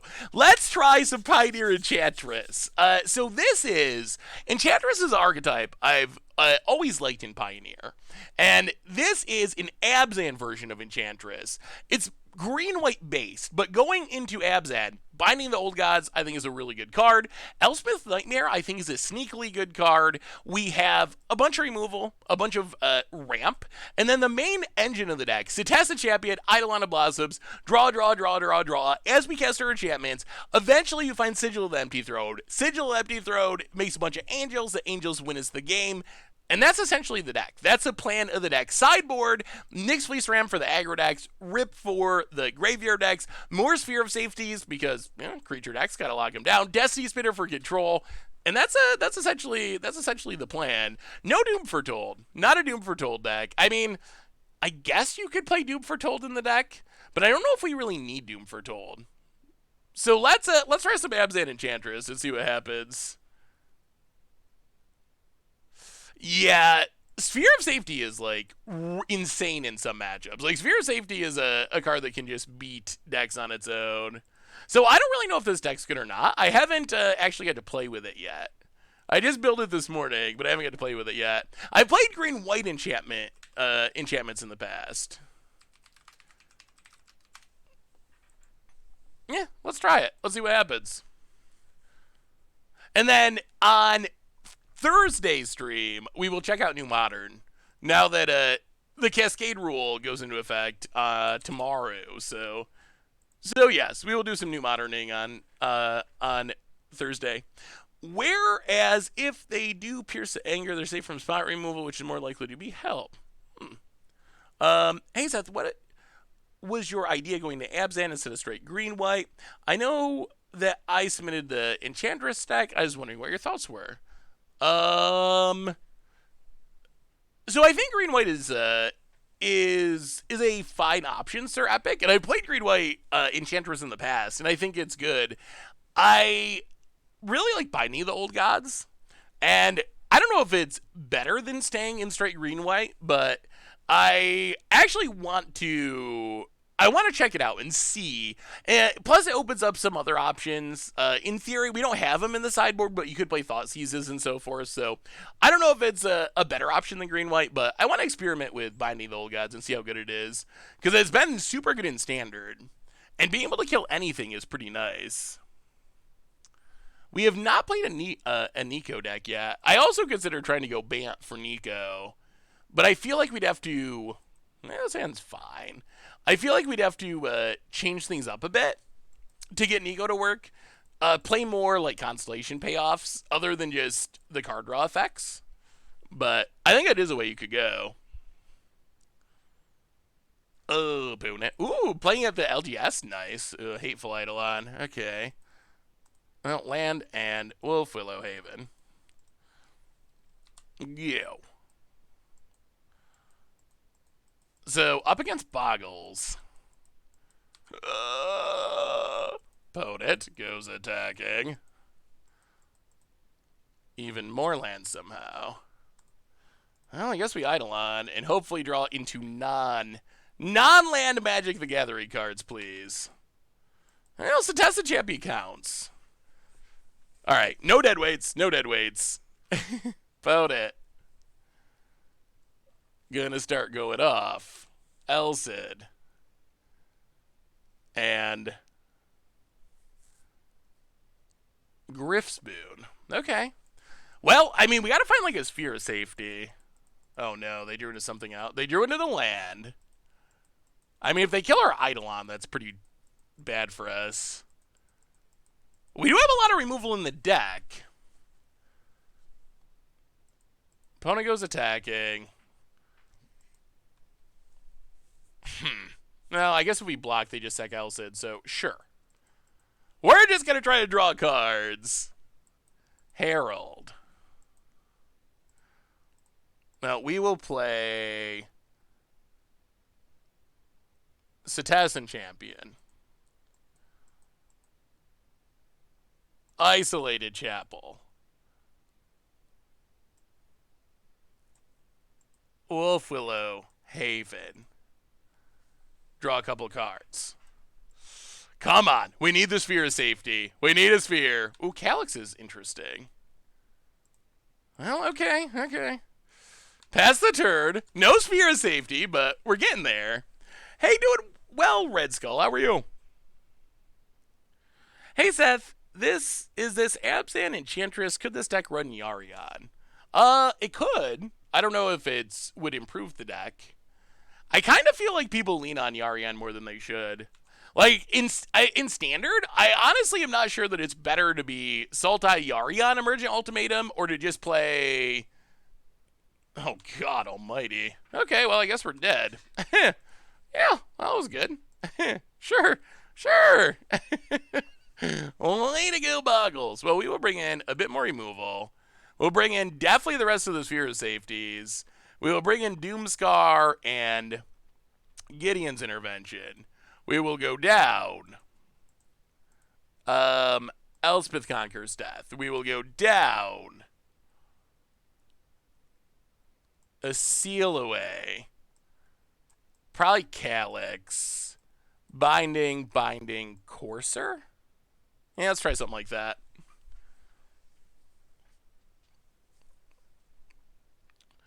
Yarion lets the ultimatum package not cut any removal for aggro matchup while keeping counterspells main for mirror. I mean, it also decreases the chances that you draw the card you need. I don't know, maybe I'm biased because because you just beat the deck 100% of the time if you play mono white aggro. So maybe I'm just biased based on the decks I've been playing. But whenever I play against it, the way, like, when I play white aggro against them, the thing you're scared of is, like, Shadow's Verdict. That's the card that maybe gives them a chance if they have something like Shadow's Verdict. And I always feel like, oh, they're a Yarion deck, so, like, their odds of actually hitting the card that they need to stay in this game is a lot lower because they're playing 80 cards. Rado Grinder, I'm doing well. How are you? Welcome to the Fishbowl. Thank you so much for your subscription. Big super for you. Thank you. Have any of you played Pioneer since the bannings or built Pioneer decks? We gotta get Pioneer on the comeback. Like, the format, I think, could be really sweet again. So we need to get Pioneer happening. Well, we're not keeping the 6-lander. Well, okay.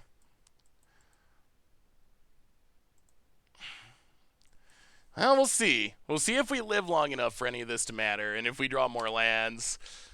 We do have the Spheres if we get to it. Mono Black Vampires is a good choice. Everreal Blazer! I can never understand what you say when people subscribe. Can you run through it at half speed? Well, welcome back. So, Everreal Blazer, what I say is, welcome to the Fishbowl. Thank you for your subscription. Big scoops cheer, like the emote, for our new subscriber. I do kind of feel like a shorter version would probably be better, but it's just kind of got grandfathered in because we've been saying it for so long. I'm just so used to it, and it's kind of a tradition that I haven't changed it. But I do feel like it's probably a bit. Oh, please. All right, Magic Gods. You had 6 lands in our opening hand. Just give us 1 here so we can kill this ROM, please. Well, it doesn't even work, but give us a land any. Well, all right. And that's the game. But yeah, that's what it is.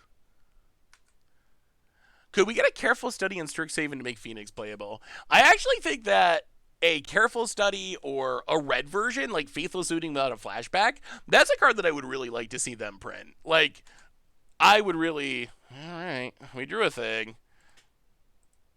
I am not convinced this is fast enough, though.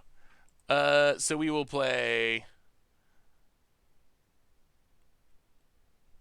Cetacean Champion. Yo. About it. Adapts. Combat. Attacks. What is going on?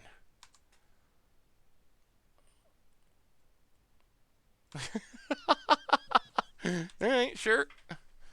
That is legal. About it. Lan. Stone Coil Serpent. Not a land. Well, Courser gives us another look. We have to hit a land here. Boy. Boy, oh boy. Oh, we got the win in hand. We just can't hit the lands for it to matter. Opponent goes attacking. Apparently has another Karametra's Blessing in hand. I mean, I don't think we win either way. We will not block. Drop to 7. Opponent. Oh. This is embarrassing because our opponent hasn't really gone off, but we've just been mana screwed this entire game, so we haven't been able to really compete. Not a land. All right. Well, on to match number 2. Well, that was awkward. Just could not draw a land to save our lives. Faithless Rummaging probably wouldn't be too good.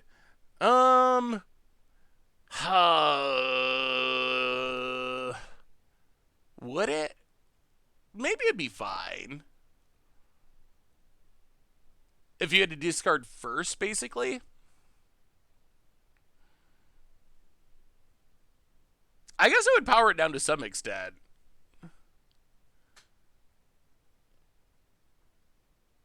It might still be pretty good.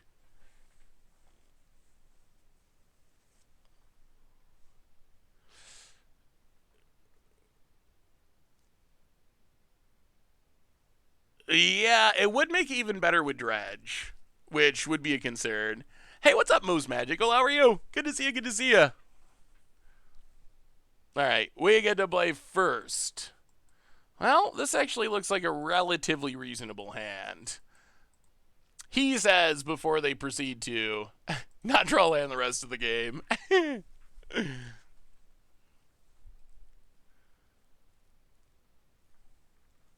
Opponent doing some mulliganing. Doing a bit more mulliganing.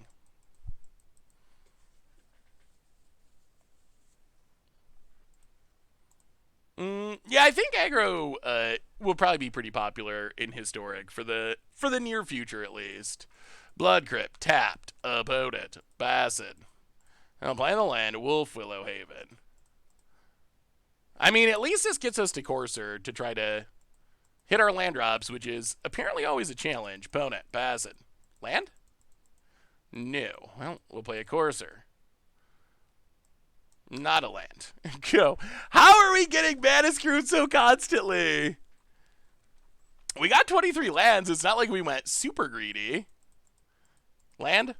No. Of course not. Well, we'll play Cetessan Champion. Hit ya. Pass the turn. Oh, I've had my hair growing for a while. I don't even know. It's been a long time since I've actually cut it, other than to just like trim off the ends. Can we get a land? Finally, yes. Okay. Well, now we should be fine because we get to start drawing cards, and that should find us lands. Draw 2. I mean, our opponent's also not doing it. Oh my goodness, it's a land. Okay. Lands have finally arrived. It took us a bit. But since our opponent's not doing anything, we had a bit. Any chance for junk rights in Modern on stream soon?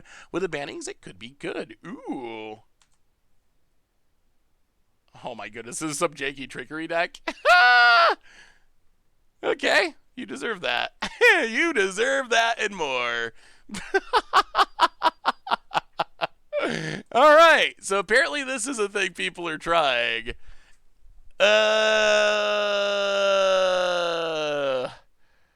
Huh. Now what? We don't really have a plan for that. We did not build with Tybalt's Trickery in mind. Not even a little. Trickery into trickery.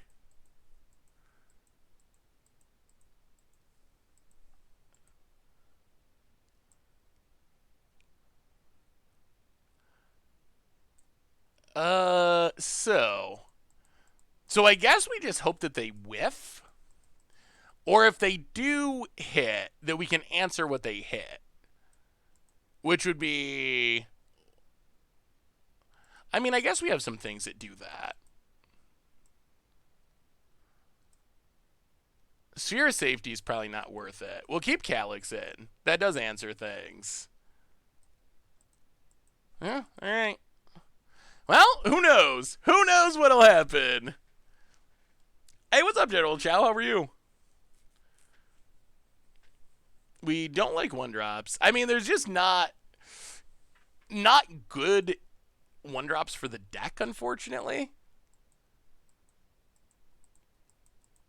Hmm.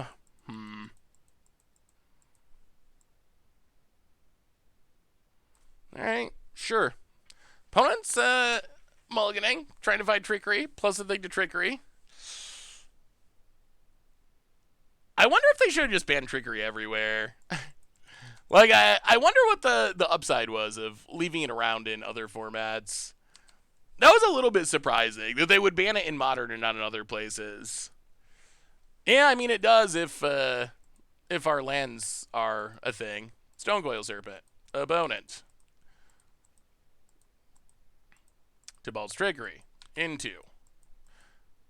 And Ulamog. Hits our lands. Yep. Well, play the plains, pass the turn. Seal away probably means we're still in this game, honestly. But it hits us.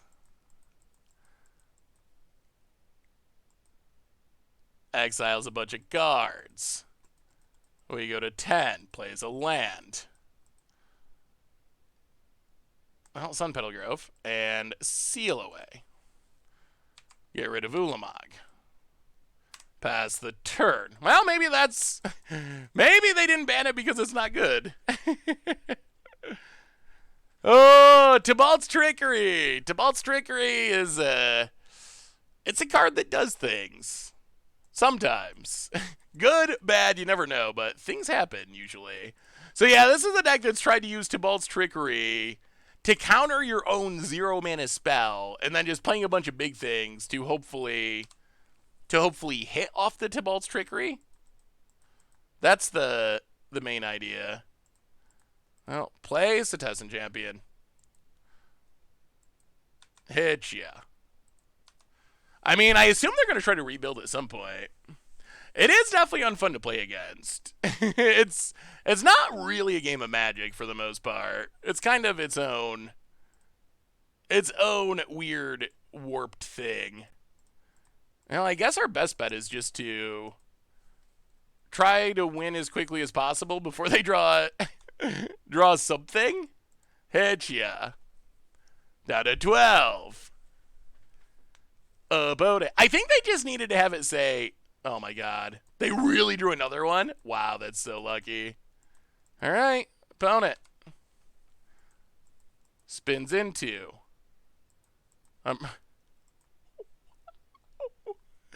Yeah? Oh my goodness. Hey, what's up, Vic Sticks?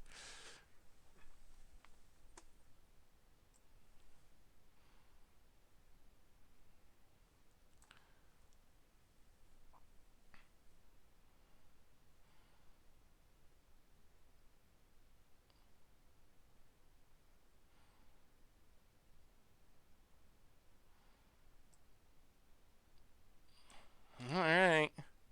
No omniscience. Opponent gets to spin for some creatures. Invocation. Whiffs. Wait. Well, it does whiff, okay. And opponent's gonna trickery twice into 20, 30 mana of spells and lose. Like, they pulled off their combo twice. They got to turn to Ulamog, exiling our only land, and then they did it again into Vivian's Invocation, Turn Timber Symbiosis, and there's almost zero chance they win this game. Opponent gets a Void Winnower. Well, thankfully, we're on the odd plan. And opponent scoops it up. Oh, wow. I mean, yeah, I don't think the deck is, like, good, but my worry is it's good enough that people will play it a lot. Like, I feel like decks like this need to be pretty bad. That's kind of my overall take. Like, if decks like Zombie Hunt are decks that are good enough people play them, it makes Magic much less fun to play. But if they're like decks that you play for a couple matches as a meme and then you play something else, then I like that those decks exist. So that's where I'm hoping that Trickery ends up. I'm hoping it ends up as a deck that you like essentially never see, but then once every, 100 matches, you got the person that's like playing the meme deck and trying to do something silly. Like, I think that is where I'd like it to be. What do you think of the 2021 Challenger decks? I feel like the 2021 Challenger decks are decent overall. They could have probably went a little bit further. At the same time, they're pretty cheap. I think the current edition is selling for like $20 to $25, which is where I would expect these to end up. And for $20 to $25, I mean, I think that's a fair price. You're getting, I mean, for $20, getting 1 Embercleave, 2 Shatter Skull Smashings, all the rest is just like a bonus. You get some Bone Crushers, you get some Torbrands, and that's kind of how it is with most of the decks. Like, if you're getting it for that price, sure, it's not like mind-shattering, but getting a couple of Turd Tipper Symbiosises and a Snowcoil Serpent, that's good enough. Or getting a couple of Skyclave Apparitions, that's good enough. Getting the Shark Typhoon, like that's for $20, it's going to be worth it. So yeah, that's kind of my take. I think it's kind of a middle-of-the-road edition of Challenger decks. I don't think it's the greatest set that they've ever released, but for its price, I think it's still a very solid deal and worth for most people picking up. Gotchty! Welcome to the Fishbowl for the first time. Thank you for your subscription. Big super for you. Thank you. I do think the blue-white control one is probably the best long-term value. That's the other thing about the Challenger decks that's worth keeping in mind. Remember, standard rotates, and these are a standard focus product. So if you look at these Challenger decks, mono red, when rotation hits in September, it's essentially gone. Gone. That does survive. Will there be gone, obviously. Will there be some sort of mono red deck? Probably, but you are going to lose essentially your deck at rotation. Mono green, kind of the same way. Will there be a mono green deck? It's definitely possible, but it's not going to contain most of these cards because they're rotating. Azorius Control, and I guess the upside is, like, Skyclave does survive rotation. That's a true staple. It's popular in other formats. Shark Typhoon doesn't. You do get the flip lands, the MDFC lands. That's the upside, but keep that in mind. Same with Rogues. Like, Rogues, will they exist after rotation? I don't know. You lose Thieves Guild Enforcer. You lose Drown in the Lock. You lose the Draw 4 and Into the Story. You lose Rankle potentially from this build. So keep that in mind that long term, they're definitely sweet for the short term. But for the long term, a lot of stuff rotates. Oh, you got a meme Pioneer deck, Spice Lord? Well, right now we're playing a league. So probably won't be able to this stream. But gonna do another viewer battle stream in the near future. Multiple people have asked about it. It's probably gonna be a couple of weeks as we check out the new post-ban stuff. But yes, coming soon, we will be doing a viewer battle stream. So if you have been waiting and wanting to play against me, that'll be the time to get in a bunch of matches. Totally wish these commander decks, or challenger decks, I assume, came with codes for Arena and Magic Online. I wonder, yeah, so keep your deck list ready, Spice Lord, because it'll be super fun. MTGA or MTGO? So initially, last time we did it, my goal was to do half and half, because some people like one format, some people like the other format. So that was my initial goal. But it ended up being that we never even got to Moto because there were so many people that wanted to play arena formats. So what we might have to do is two of them. We might have to do an arena edition for standard and historic, and then a Moto edition for the older formats. About it. Pyromancer burns us. Do they have a Wizard's Lightning? Hopefully no. Light up the stage. Sure.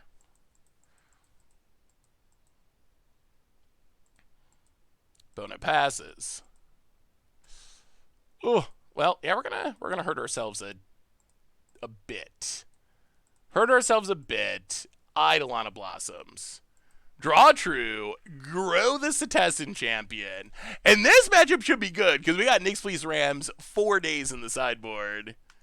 What reprints are you predicting in the upcoming set? Oh, we were going to talk about that on the other stream, on our last stream, but we didn't do it. What do you expect to get Time Spiral Remastered?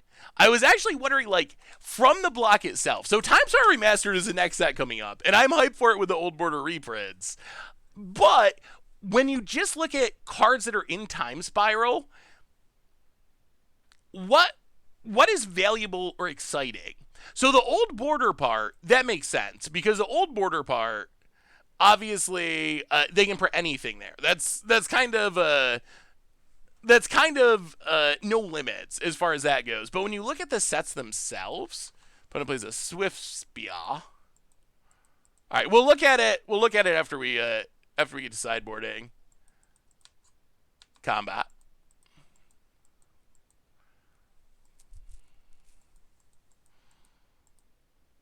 Two cards in hand. Lightning Strike. Now let's block here. We can't take too much damage. Like, we will win the long game if we survive. So opponent can Lightning Strike here or just Lightning Strike here. But then we can answer, we can play Cetessan champion and get rid of Swift Spear. So I think that's fine. Could they reprint Cavern Violet Coffers? So my understanding is that if you look at Time Spiral, here's the idea of it. Let's pull up the prices.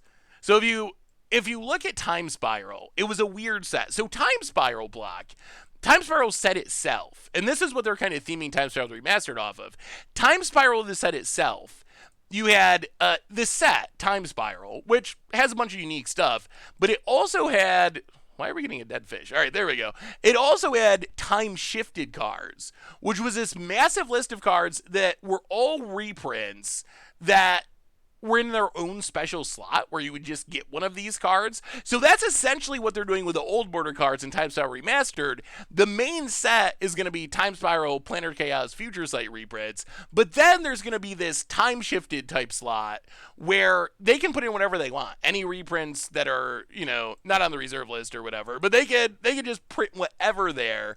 So I think things like Cavern and Vial and all that stuff could definitely show up in... Oh, opponent's got... Alright, so opponent's just got burn spells for days. I think this is still fine, though, because we're still at 13. We have another Enchantress, so we play the land, we play this, we play Cetessan, and this is without the Rams. Once we get the Rams, yeah, Old Border Vial would be really sweet. Another Enchantress, followed up with Seal Away to seal away the Swift Spear and draw a card and get outside of burn spell range and pass the turn, and... Opponent, hopefully that Lurrus is good for you. I mean, we got a million answers. If this champion sticks, we can snowball pretty well. Light up the stage. Wayward Guide Feast and a Lightning Strike. Plays a land. Sure. Plays a Guide Beast. Sure. I don't think we block this turn. What matchup is Binding for? I mean, I think Binding is just a good removal spell, especially if you care about enchantments. We're actually just going to play it here, I think. Actually, it probably makes more sense to Banishing Light. Get rid of the Guide Beast. Draw a card. Ooh, another one. Okay. Sun Petal Grove. Go. No cards in hand? All right, we'll hit you. Hit our opponent. Down to 17. And this one's probably over. Opponent. Yeah, we got plenty of Lurrus answers. We're in very good shape. Yeah, we did a Claw Pack League. We did manage to combo off once, and it was sweet. Opponent gonna hit us.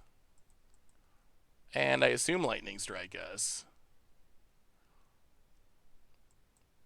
Wow, not gonna lightning strike. They want Luris. All right, that's fine. Gets Luris. Well, cycle the Triome.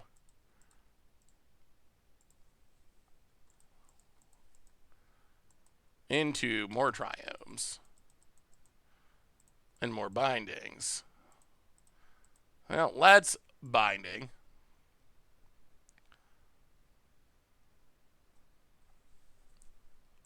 Get rid of Swift Spear, draw a card. So many bindings. So many bindings. All right, play the Triome. I guess we got to pass because something hasty can come back. Yeah, binding Megatron. We got all 4 copies. My LGS is selling Box of Type Spiral for 300. Oh boy. Wow. That is really high. What would an old bordered Eldrazi Titan look like? That's a good question. We have never seen colorless non-artifact cards with old border, so I don't know. I wonder if they just avoid that. Like, maybe they don't do Eldrazi just because there's no old border for them? And they'd have to design their own?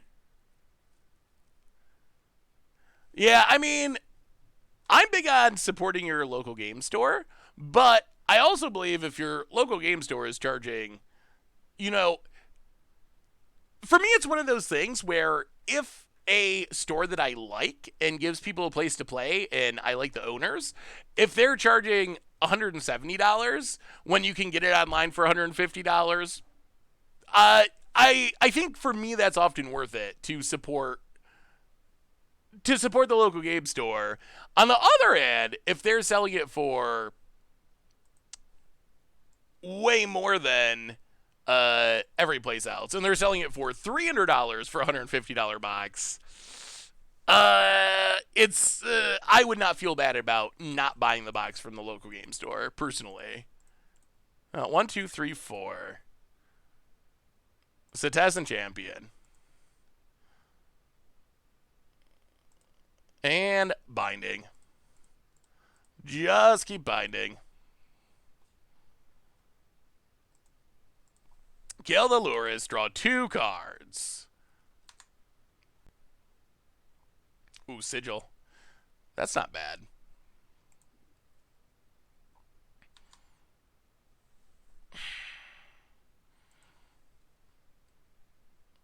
Yeah, I guess we gotta start getting in damage. We gotta close this out before they just draw a bunch of bolts.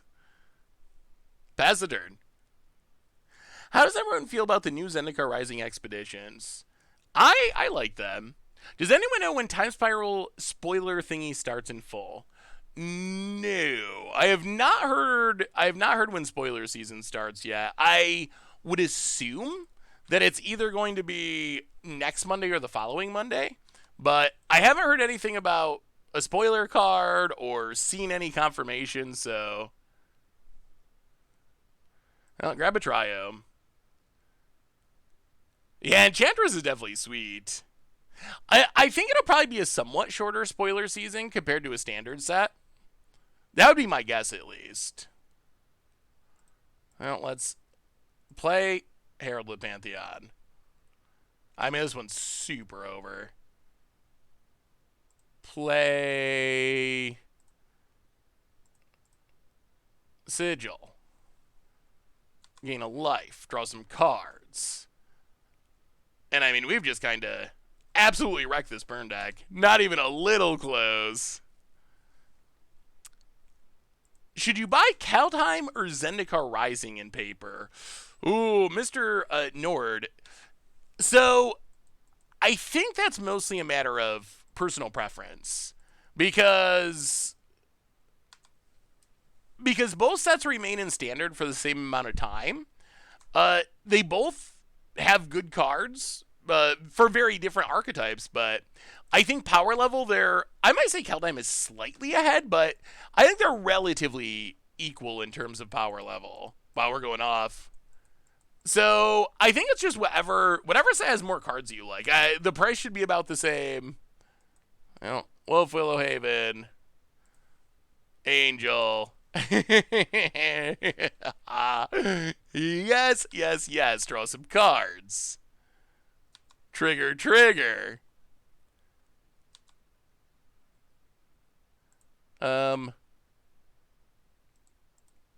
Courser of Krufix? Draw some cards. Gain some life. Trigger, trigger. Oh, aren't all foils these days pretty pringly though? Like, does it actually matter that much?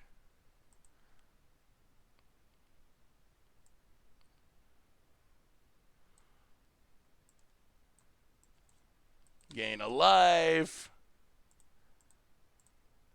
Haven. Angel life. I don't know why our opponent's sitting through this. Maybe they're just enjoying the the beauty of Enchantress. Draw a card. Draw a card. Sphere of safety. Nothing to target. We're just drawing some cards. Just draw some cards. I think we might have it. I think that was a pretty good turn. We drew most of our deck. We made a bunch of angels. Big Cetizen champions. Go to combat. And yeah, attack you. I think we got him. Oh my goodness, imagine if they really had Blasphemous Act. Opponent blocks. Pass the turn.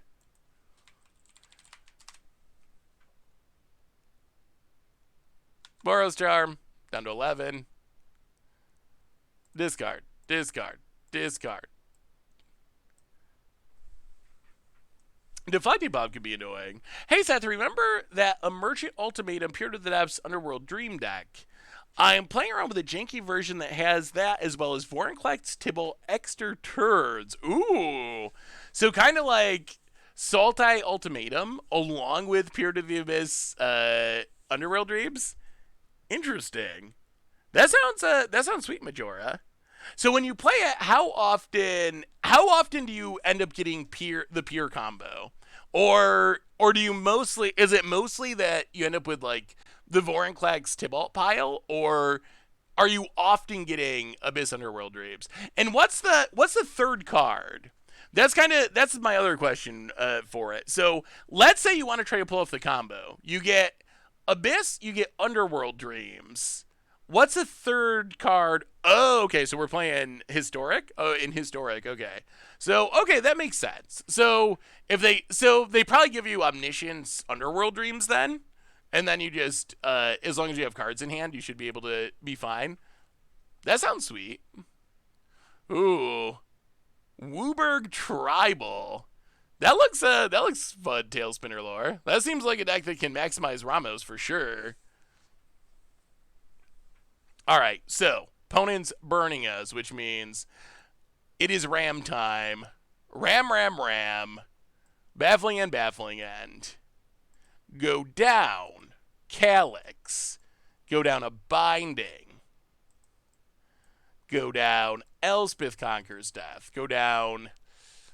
Well, Spear of Safety might be okay-ish.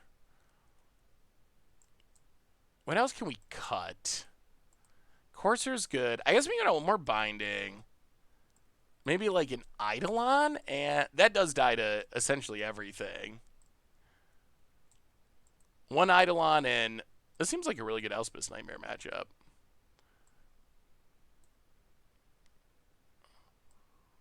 Maybe we got one Sigil.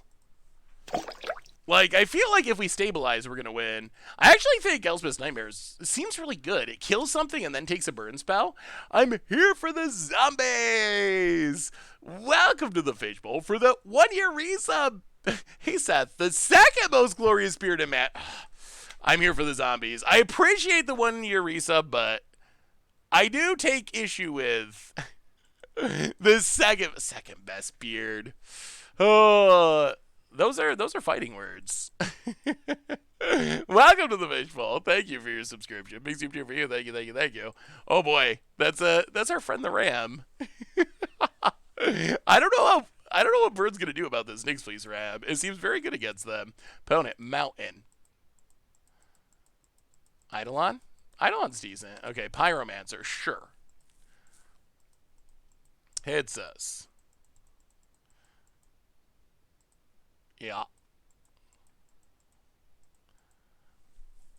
So if we play this on green, next turn we can Herald, or play this.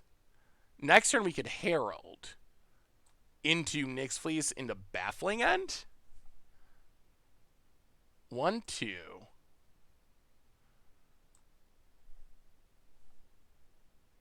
Alright, let's do that. Let's play this. Play Wolfwillow Haven. Pass the turn. If those are fighting words, can we get a Battle of the Beards with the title Best Spirit of Magic? We need to do another battle, me and Vince. I think that's likely to happen at some point soon. Opponent Swifts, boy, opponent's got a fast start. We'll see. Attacks, hits us. Down to 13. And light up the stage. Boros Charm Eidolon. And Lava Runner. Well, that was a good turn. I'll play Sun Petal Grove.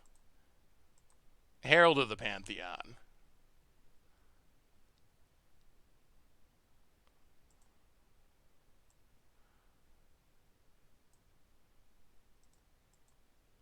Play Nyx Fleece Ram.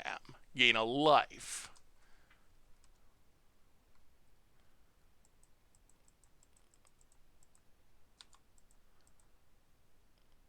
Play Baffling End.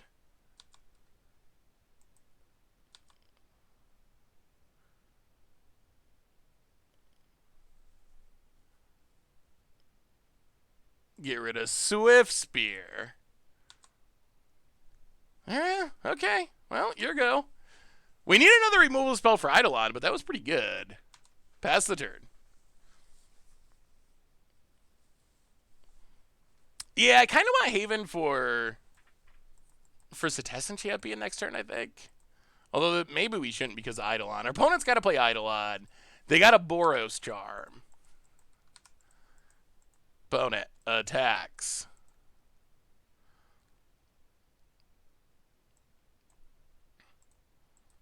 Block and block.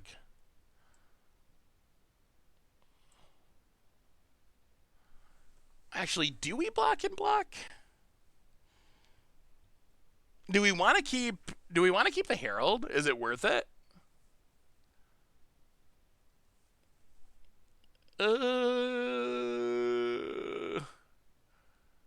1, 2, 3, 4, 5, 6, 7, 8. Alright, we'll keep it. A little bit scared, but we'll keep it. This Eidolon is what's worrying me. That is the card that is going to deal a lot of damage to us. Opponent, Boros Charms. So the schedule, we're trying 2 afternoon streams and 1 evening stream. So that is a schedule change. Whether or not it ends up being permanent, not 100% sure. It's going to depend on what happens. We're going to try it for at least a couple of weeks and see what happens. Well, time to kill ourselves, I guess. Down to 6.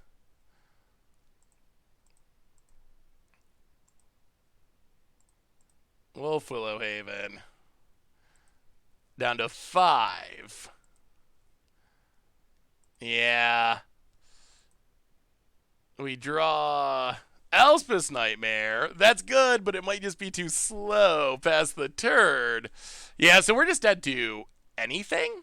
Any burn spell, so I think they got us. Yeah, what do you think? What do you prefer? We've talked about it a little bit before, but would you rather have the Tuesday stream be in the afternoon or at night?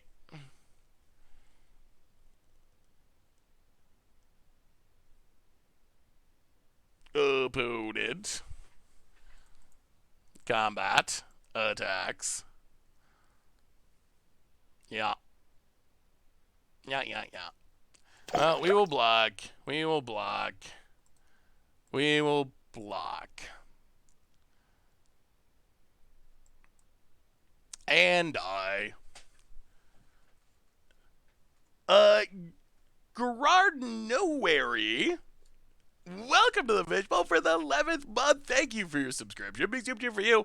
Woo, 11 months. What are your thoughts on the bannings? Anything you feel should have been banned in standard? I mean, I would like to see a lot of cards from Eldraine be banned in standard, but is it necessary?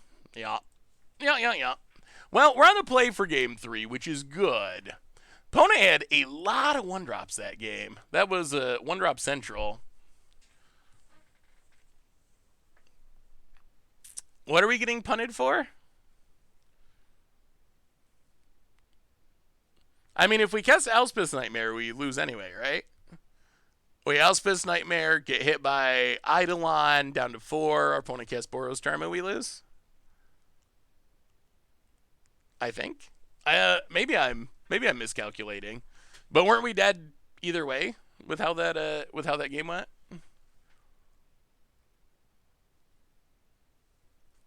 I'm pretty sure we were. West Coast, so evening works better. West Coast, so afternoon is better for me. It's so funny that it it really depends. Oh, we only had one Herald in play. We had another Herald in hand, but with the Eidolon out, it's I think, like, I guess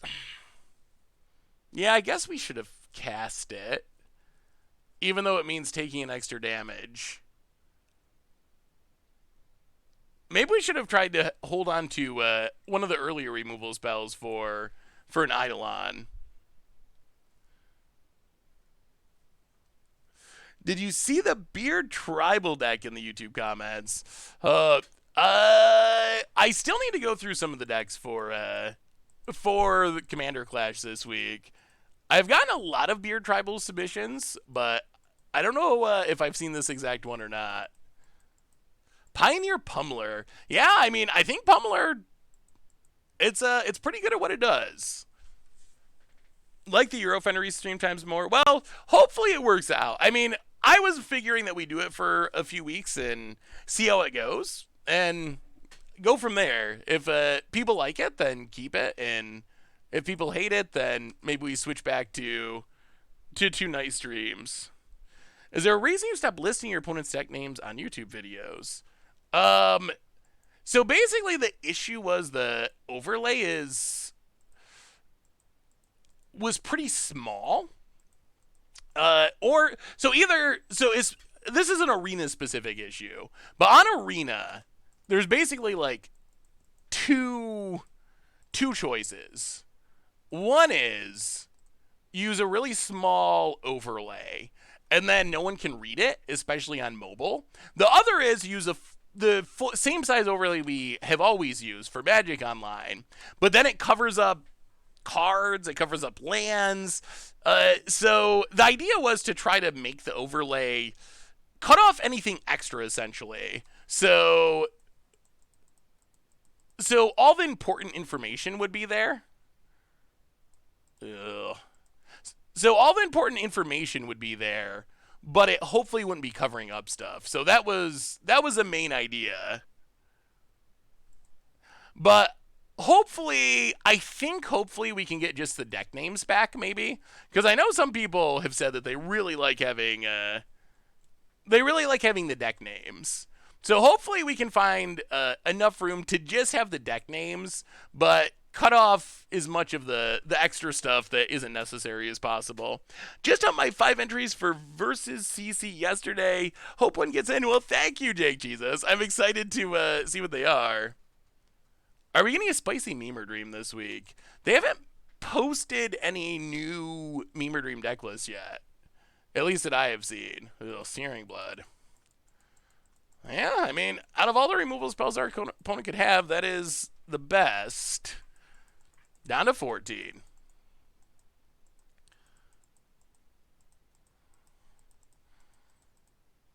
Hmm. Well, we're going to. Down to 12. Eidolon. Draw a card. Pass the turn.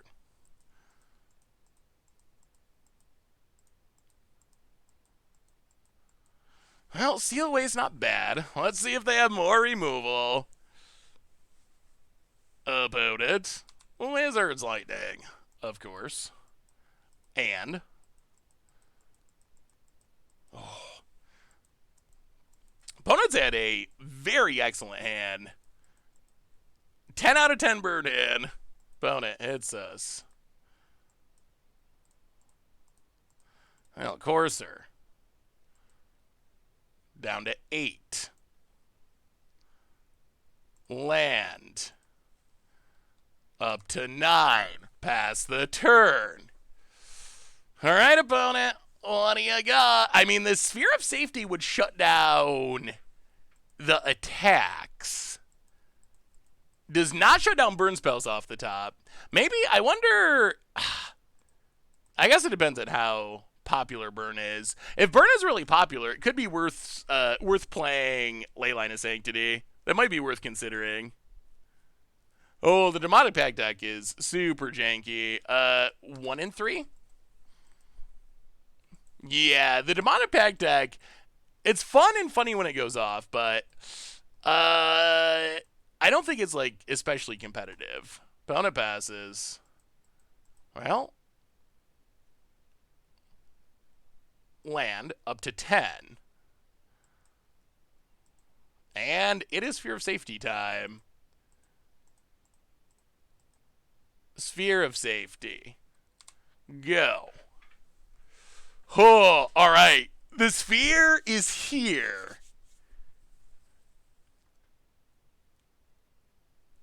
Pass the turn. Yeah, I might consider adding Leyline to the sideboard. Yeah, hopefully we can. It would be nice if we could get rid of this Eidolon. Boros Charm hits us. But opponent's out of cards, and they are out of the ability to attack. And we're at 6. We're gaining life from Courser. We're in a decent spot. Hopefully it'll be enough. Oh, Jank Jesus, kindle the carnage. Who knows? It could happen someday, Jank Jesus. I mean, I am excited to play some Modern once they finish the rules change on Wednesday. Wizard's Lightning, Swift Spear. Well, we don't really care about the creature, but we do kind of care about burn spells. No, opponent. No, not even close. Opponent passes. Well, play a Triome. Gain a life.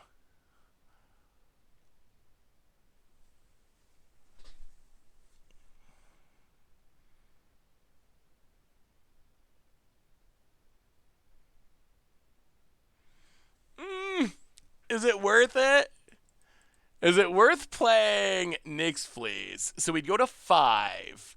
4, 3, 2. I think we gotta wait. The problem is we could die immediately, right? Like, if they draw any burn spell, we'd just be immediately dead.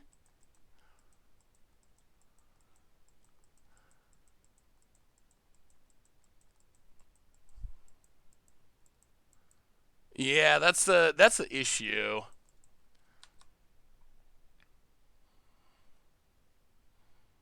I guess we could also attack.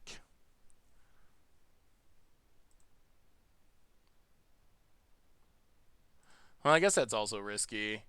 If they draw land, they could pay for one. They block. Well, that's probably fine. Yeah, well... Yeah, let's attack. If they're going to kill it, they got to use the Eidolon.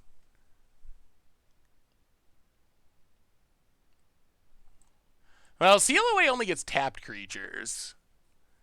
The lower we get our opponent, the harder it is for our opponent to cast spells into their Eidolon. And if our opponent gives up on their Eidolon, then we're super happy. All right, opponent jumps. Sure. Well, pass the turn. Oh, please don't top deck another Boros Charm. Please, please, please. About it.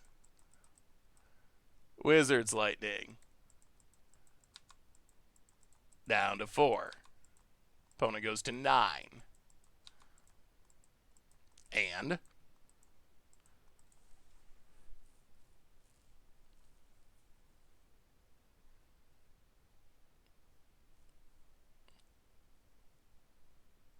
wow! Light up the stage off the top.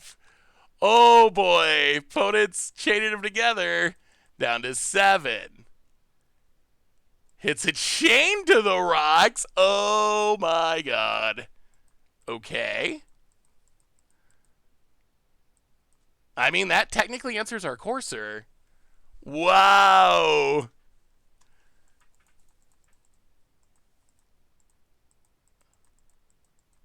Oh, we're going to be dead to a burn spell, aren't we?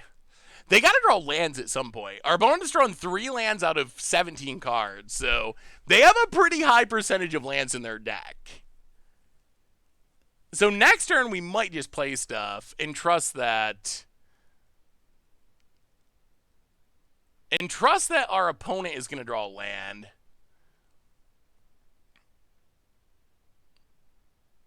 Because with only 3 enchantments on the board, opponent's going to be able to start attacking.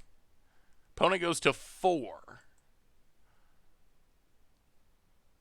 Yeah.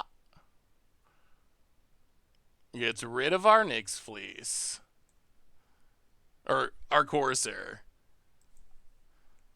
Yeah, but they just went on board right now if we don't do anything. Like, if we don't do anything, they just can attack and kill us.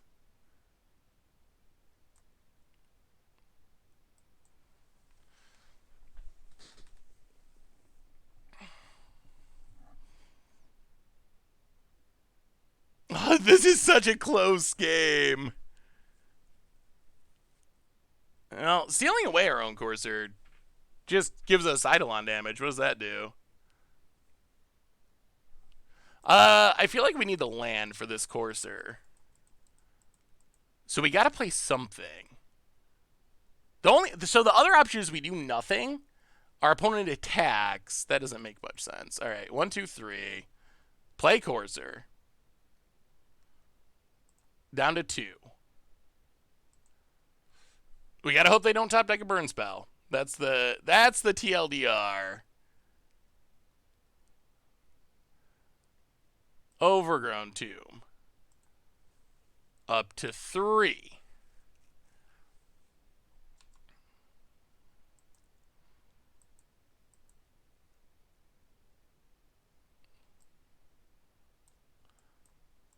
Pass the turn. Oh, I don't think we can play the Ram because they do have stuff that does 2 damage.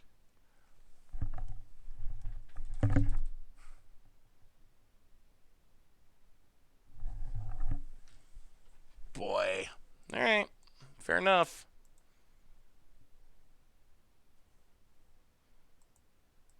Man. Well, that's just in a case where our opponent ran, I would say, miraculously. all right, hang on. Let's see real quick. Let's see. So, opponent, they're playing Pioneer Burn. I assume that 3 lands out of 18 cards is just way less than typical. So I think Bird typically plays 19 or 20 lands. So let's say 60 card deck. Now let's go generous and say 19. 70 cards, 3. Yeah. So pretty unlikely to draw only 3. What's the most common number? 4. All right. So 4 or more 87% of the times, 5 or more 6. All right, so yeah, opponent drew about 3-ish more spells than a typical game, and they needed every one of them. Yeah, that's magic.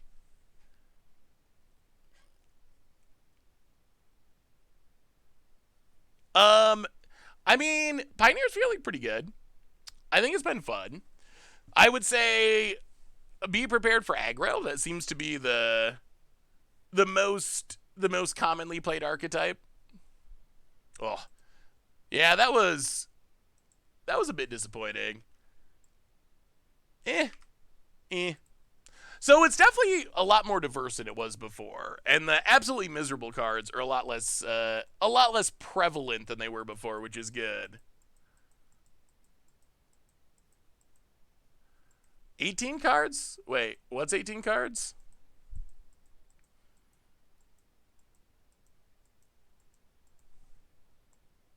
We will keep.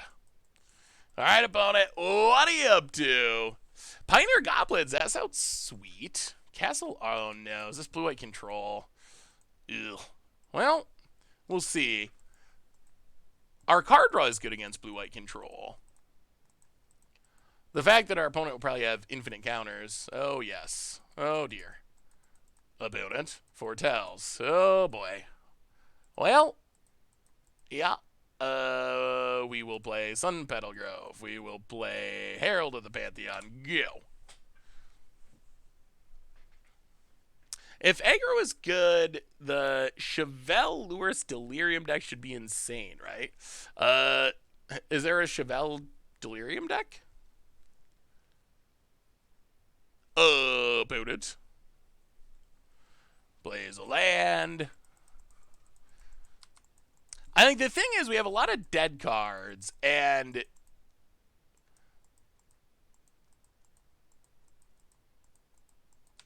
go to combat attack. We have a lot of dead cards, and it's going to be hard to resolve our engine pieces, I think. But we'll see. Hit ya. Down to 18. Courser of Crufix. Gain a life. And opponent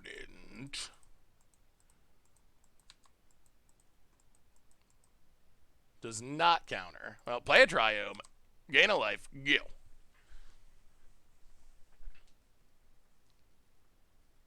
Pretty sure green-black Delirium wouldn't be bad, but not necessarily great. Yeah, I mean, I don't think I've really seen a Chevelle version, but Chevelle is a good blocker. It still gets got by the lightning bolt effects, but Well, go to combat. Attack.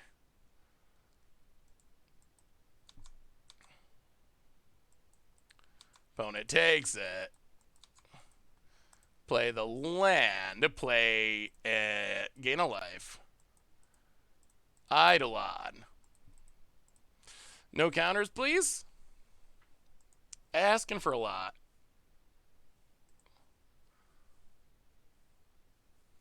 Wow. All right, no counter. And then Wolf Willow Haven. Gain a life. I mean, if our opponent doesn't have any counters, life is a lot easier. Pass the turn. What is our opponent doing? I guess they're just going to Wrath? Must be. Yeah, I'm very confused. They even have a card Foretold. And they're not like, what? I don't understand what our opponent's deck is. All right, so opponent has a Wrath. Sure. Well, Temple Garden, untapped. 1, 2. 1, 2. All right, so play Herald of the Pantheon. Play Setessan Champion. Cycle sealed away. Draw a card.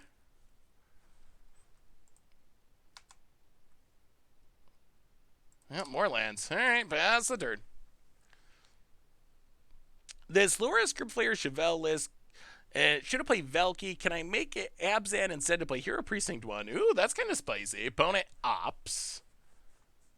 We are out of enchantments at the moment, which is awkward. Opponent pass it.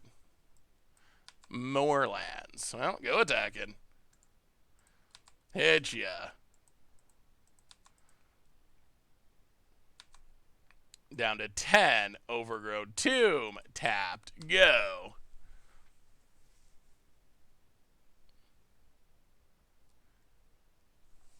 Opponent finds their land.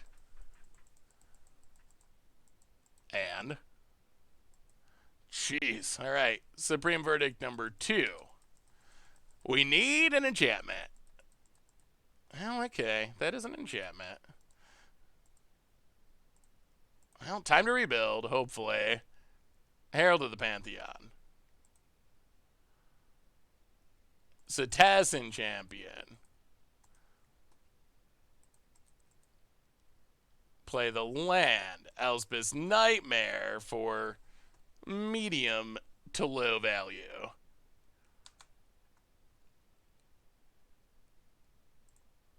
Draw a card. Alright, I mean, Sigil's good. Little worse when we're empty-handed. Opponents had so many rests. Opponent. Yeah, I mean, I think Loris is very good in Pioneer. I could see some sort of... I could see a like, Abzan deck being pretty good. Could be the extra turn spell. Could be Starnheim Unleashed. Probably not the... Definitely not the card draw spell. Unlikely that it's a counter spell. Well, we're going to find out. Opponent shocks themselves. Has a cast out. Okay. Gets rid of Elspeth's Nightmare. And passes. Herald of the Pantheon. Herald's kind of sketchy. Well, Sigil. Gain a life. Opponent.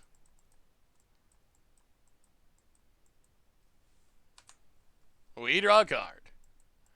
Another land. So many lands. So many lands have been drawn. We have not done a good job of drawing enchantments. Opponent. Azurius Charm. Well, that's awkward. I mean, Herald probably just looks bad at the moment because somehow we've drawn every copy and somehow we have not drawn any of our, like, 40 enchantments. I just play Ceaseless Passive Buds to synergistic life gain interactions. Folded to mid-range, but who plays mid-range these days? Yeah, that could be good against aggro. If I had a cool historic list that I wanted to share with the Goldfish crew, who would I send it to? You know, I send it to B-Sci. Sarvanolive at mtggoldfish.com. That's probably the way to go, I would say. Wow. I don't know what our opponent's doing, but I have no idea. I have no clue. No clue.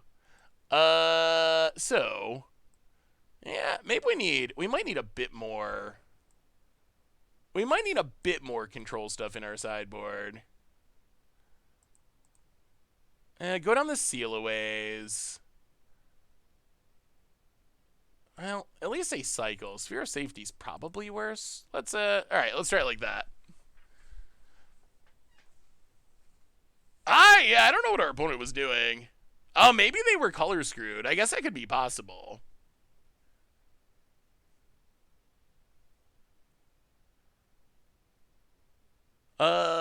Did you get a chance to see the secret from Crim Tomer and Richard deck lists I sent? That does not sound familiar. Did you email them to me, Veron? Yeah. Alright. We got some ramp. We got our friend Herald. We always have our friend Herald. Temple Garden, tap, go. Elspeth Conquers Death could be interesting. Opponent. Glacial Fortress. Well, play a land, play Herald of the Pantheon. Go.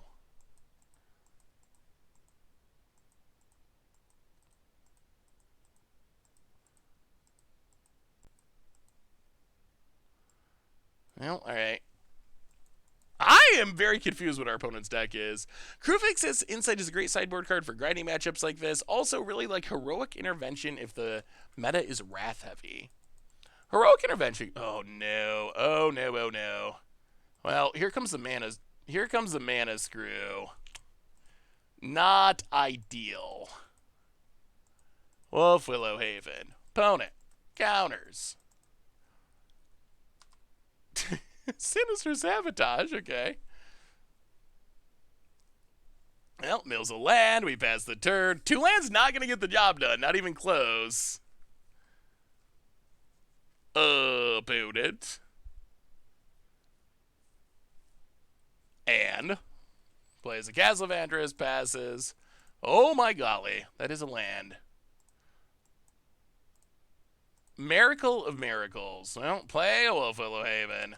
Pass the turn. So the thing about this deck is, if it can't really start drawing cards with Enchantresses, it's pretty bad. That's kind of the problem, I would say, with Enchantress. Like, if our opponent can keep the Enchantresses themselves off the battlefield or just counter them all, then our deck really doesn't do much of anything. Well, alright. Draw a card, not a land. Pass the turn. I'm the one who sent in the Hedrid Tribal deck last time. This time I built decks against Richard and Krim too. Ooh. I will have to look through my... I thought I went through a bunch of recent deck list emails, but apparently I didn't see that one. But I will have to double check for it. That's sweet. Thank you so much. Opponent, land, and passes. Well, there's a land.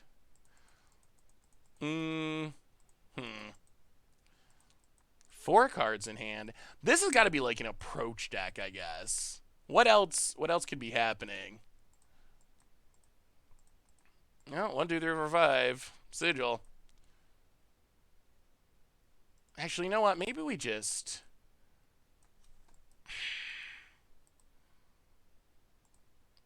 Yeah, play Sigil. Don't want to get censored, but... Opponent didn't have a counter last turn. Alright, resolves. Land is good. No attacks. Don't want to get sharked. Opponent scry. What is our opponent's deck? Hey, what's up, Fat Where's Up, Cat? How are you? Good to see ya. Opponent does some scrying. Oh, thank you, Variat. I think that's a funny idea to build decks against specific people. Opponent, Field of Ruin. Oh, that can actually get our Wolf Willow Haven land. Light of Hope. Okay.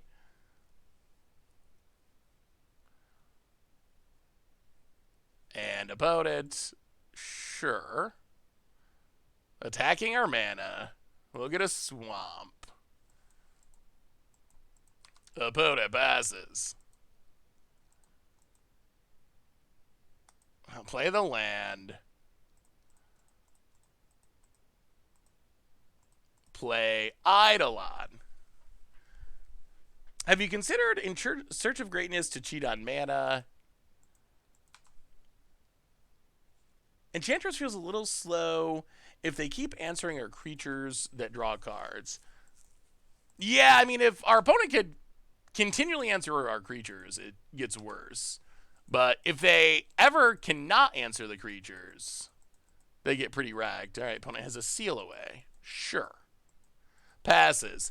Yeah, I'm not sure about In Search of Greatness. I have considered it, but I haven't actually tried it. My experiences with it so far have been super swingy. Super, super swingy. Now, let's play a...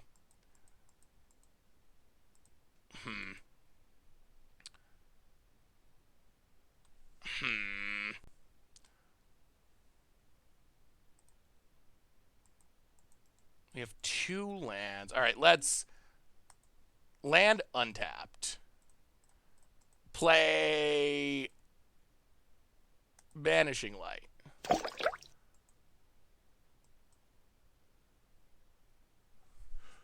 Joji MTG, welcome to the fishbowl. Thank you so much for your subscription. Big super for you. Thank you, thank you, thank you. What is this building towards? How is our opponent killing us? I'm so confused. I mean, they're obviously some sort of control deck, but what are they trying to do?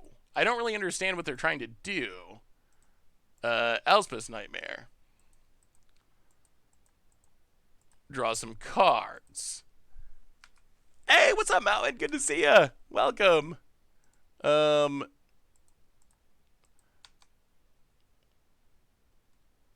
to combat. Attack, I guess. Opponent takes it. Well, next turn we should get a peek at our opponent's hand, which is nice. Opponent's gonna scry.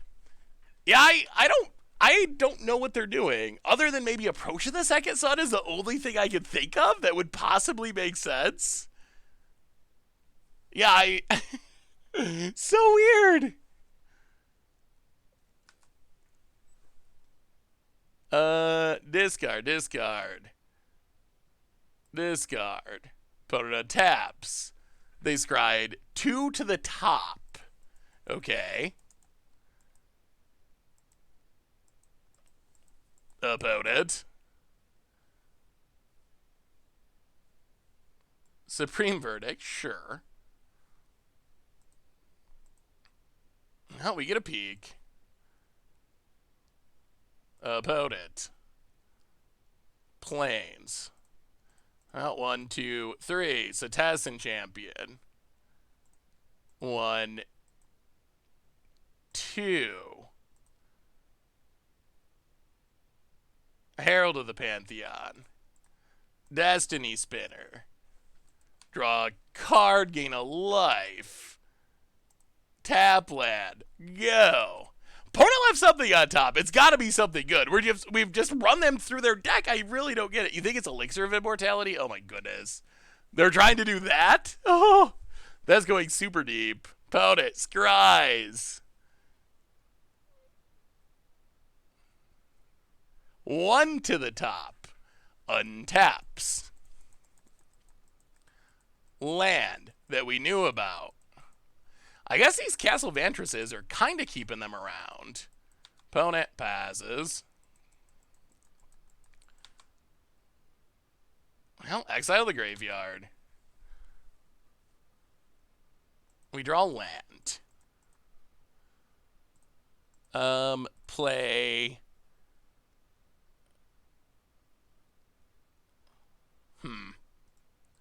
What do we even play? Like, what is going on here? Play Cetacean Champion. Play Elspeth's Nightmare. Draw a couple cards, gain some life.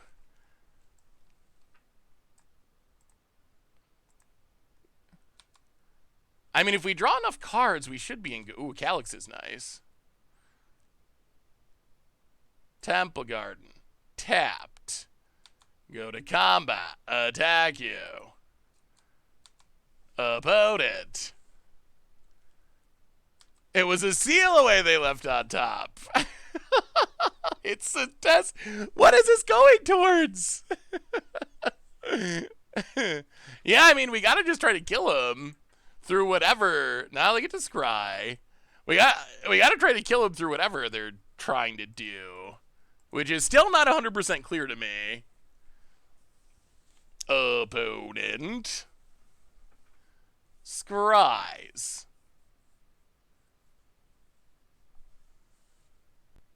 Yeah, I mean, eventually we fall asleep and they time out. 2 cards to the top. Opponent likes them. Untaps. 1, 2, 3, 4. 1, 2, 3, 4, 5. All right, opponent. I'm surprised there hasn't been a Teferi or anything. They're just, I don't know what they're doing. Opponent.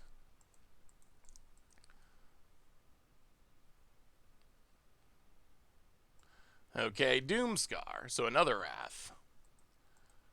Opponent passes. Well, opponent's got nothing in hand. So we will binding.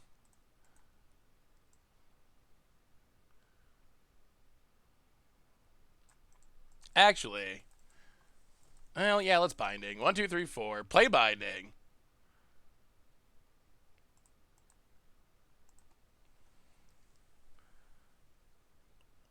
Blow up the seal away. Get back our dork. Play Calyx while your opponent's tapped out. Take up Calyx. Get Eidolon. Play the land. Pass the turn. Yeah, I think that is what we're trying to do. Like, pressure the alt with Calyx and then keep beating down with our dorks. And I mean, opponent needs like a Sphinx's Revelation or something. They need some way to just like refuel. The 1 card per turn, I don't know, maybe if it's the right card, it can get him there. 2 cards to the bottom this time. I mean, the alt gets back all of our enchantments. Sigil would probably be the biggest of the bunch. Opponent just draws a land. Okay, this should be a good turn. Opponent passes. Well, exile your graveyard. Thin the deck. Get a Triome. Take up Calyx. Get a Destiny Spinner. Play Herald of the Pantheon. Play Eidolon of Blossoms. Draw 2. Play Courser of Crufix. Draw 2. All right, we're going off finally. Land. Gain a life. Courser of Crufix. Draw 2. Go to combat. Hit ya. Oh, this game has been ridiculous. Playing into their Divine Gambit. Opponent down to 10. Adapts. It's a land, and that should finally do it. We never got to see what our opponent's deck was doing. Like, we never got to see anything. Like, it's a control deck, but they didn't do anything. They never played a single threat through a ton of turns across 2 matches. Well, all right.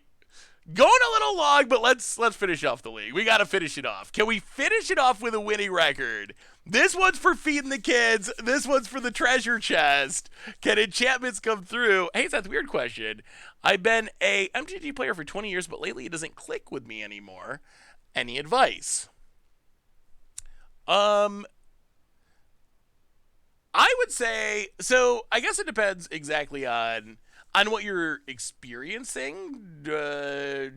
D3 Gazebo. Sorry that I'm probably butchering your name. But I think what I've seen a lot of people do is when new Magic stuff is not clicking with you, play old Magic stuff that does click with you.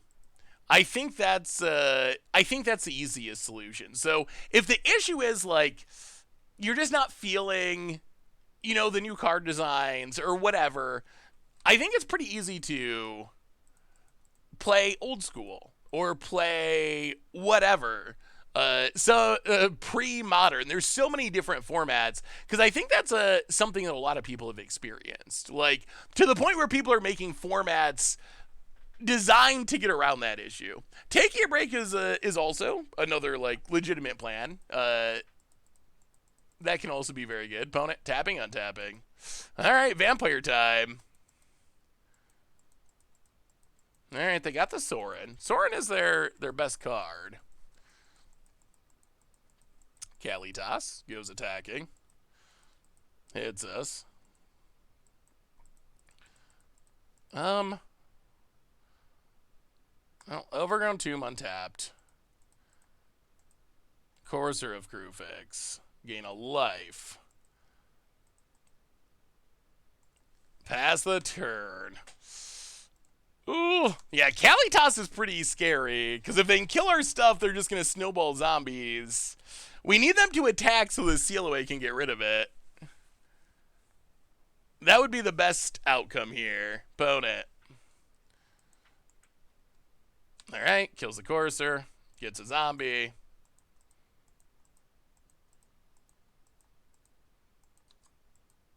Turns on Mutavault. Sacks it, yeah. Sorin is very, very good. Very, very good. Opponent, going off. Attacks. Yeah, I mean, that's almost certainly just game now. Well, that was an impressive draw. That's kind of what happens when you have a good card in Sorin in hand. Well, Lango. Opponent.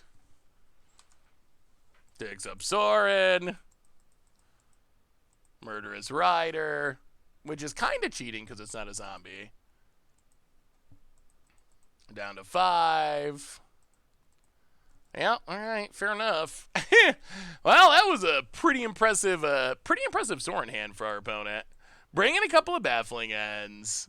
I guess bring in a Doomscar and maybe the Sphere of Safeties. What an impressive hand for vampires. Alright. Trim. Keep the removal. And maybe we go to an Elspeth Conquers Death. Run it like that. This is Pioneer, Ducky. Well, I mean, I guess we... do we even keep this? I mean, I guess we have to. Does not stop our opponent from doing what they just did, though. If they have the dream again. Opponent. Or not a vampire is what I meant to say. Opponent has a Thoughtseize. Well, do withdraw lands.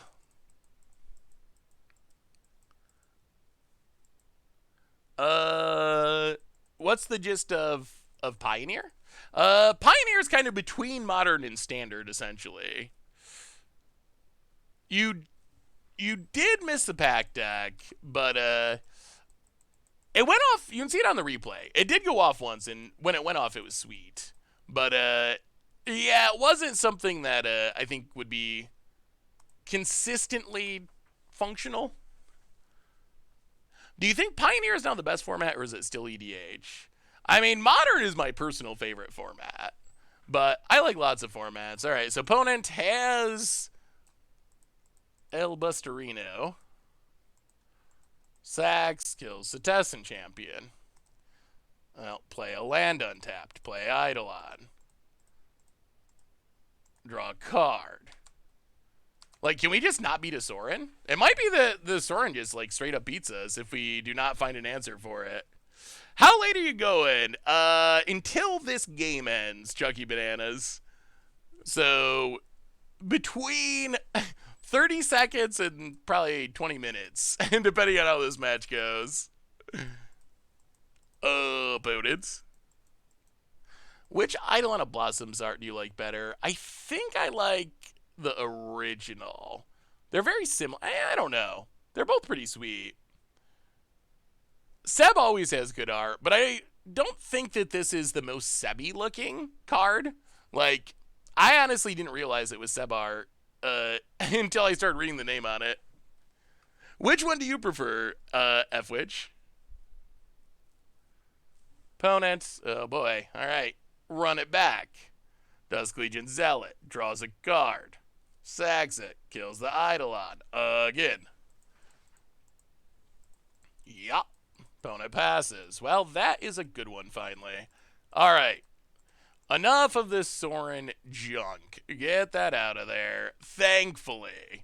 Pass the turn. It better not play another Sorin opponent. I'm telling you. I'm warning you right now. Kalitas. Opponent passes. Well, we get a land. We pass the turn.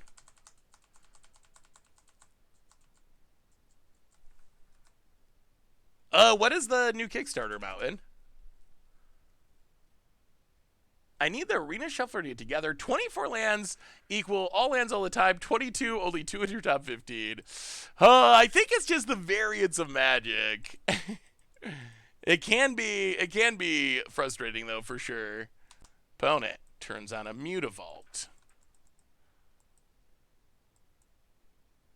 Champion of Dusk to draw cards. Okay.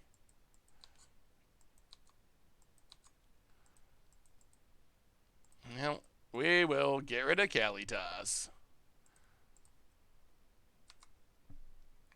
Untap. Land. Setessan Champion. Courser of Krufix. Pass the turn. Draw a card. Well, binding's decent. Yorgo. Secret Lair playmats. Ooh. Yeah, Sab does make some amazing art, that's for sure. Yeah, vampires are, I mean, they've always been good in Pioneer. And now that a lot of the absolutely broken stuff is banned, something like Sorin is an incredibly powerful planeswalker. Like, it's a really insane planeswalker.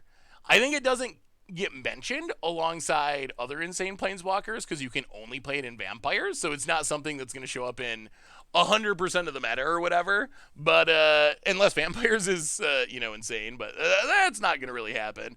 But I think people sleep on just how absurdly powerful Sorin is. Like, it is really, really strong. Opponent, all right, just running it all out. Gets in, no blocks. Could use a Sphere of Safety.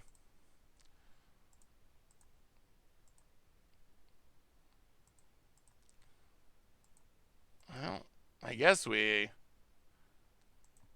binding. Kill the dork again. Land off the top. More lands incoming. Pass the turn. About it. Maskwood Nexus, Sora, Giant Creature Wed. Oh, could be a funny against the odds deck. Vamp's probably safe bet to buy into. Good before the bans, and know how Innistrad set's going to have something. El Busto. Yeah, I mean, that is a good argument for buying into them. They should get even better after our return to Innistrad. Since one of the sets is apparently vampire themed, so you would assume they'd get something at least. Ugh, another Champion of Dust. Maybe vampires just draw more cards than Enchantress. Opponent. Up to 8 cards in hand. It never ends. Attacks. Sure. Discards to hand size. That's how many cards have been drawn. Opponent. Well. Thin the deck. Get a Triome. Oh my god, it's more land somehow. Okay. We're really good at hitting lands this game. 1, 2, 3, and 4. Play an Eidolon.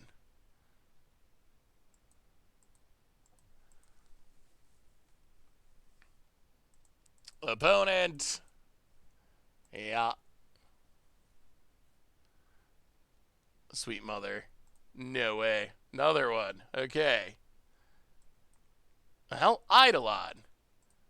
We have had a lot of lands.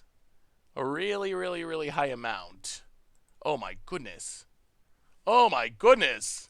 1, 2, 3, 4, 5, 6, 7, 8, 9, 10, 11, 12, 13. 13 out of 23. Hi. Hi, hi, hi, hi, hi, hi. Well, I wasn't expecting there to be 4 lands in a row. Oh my god.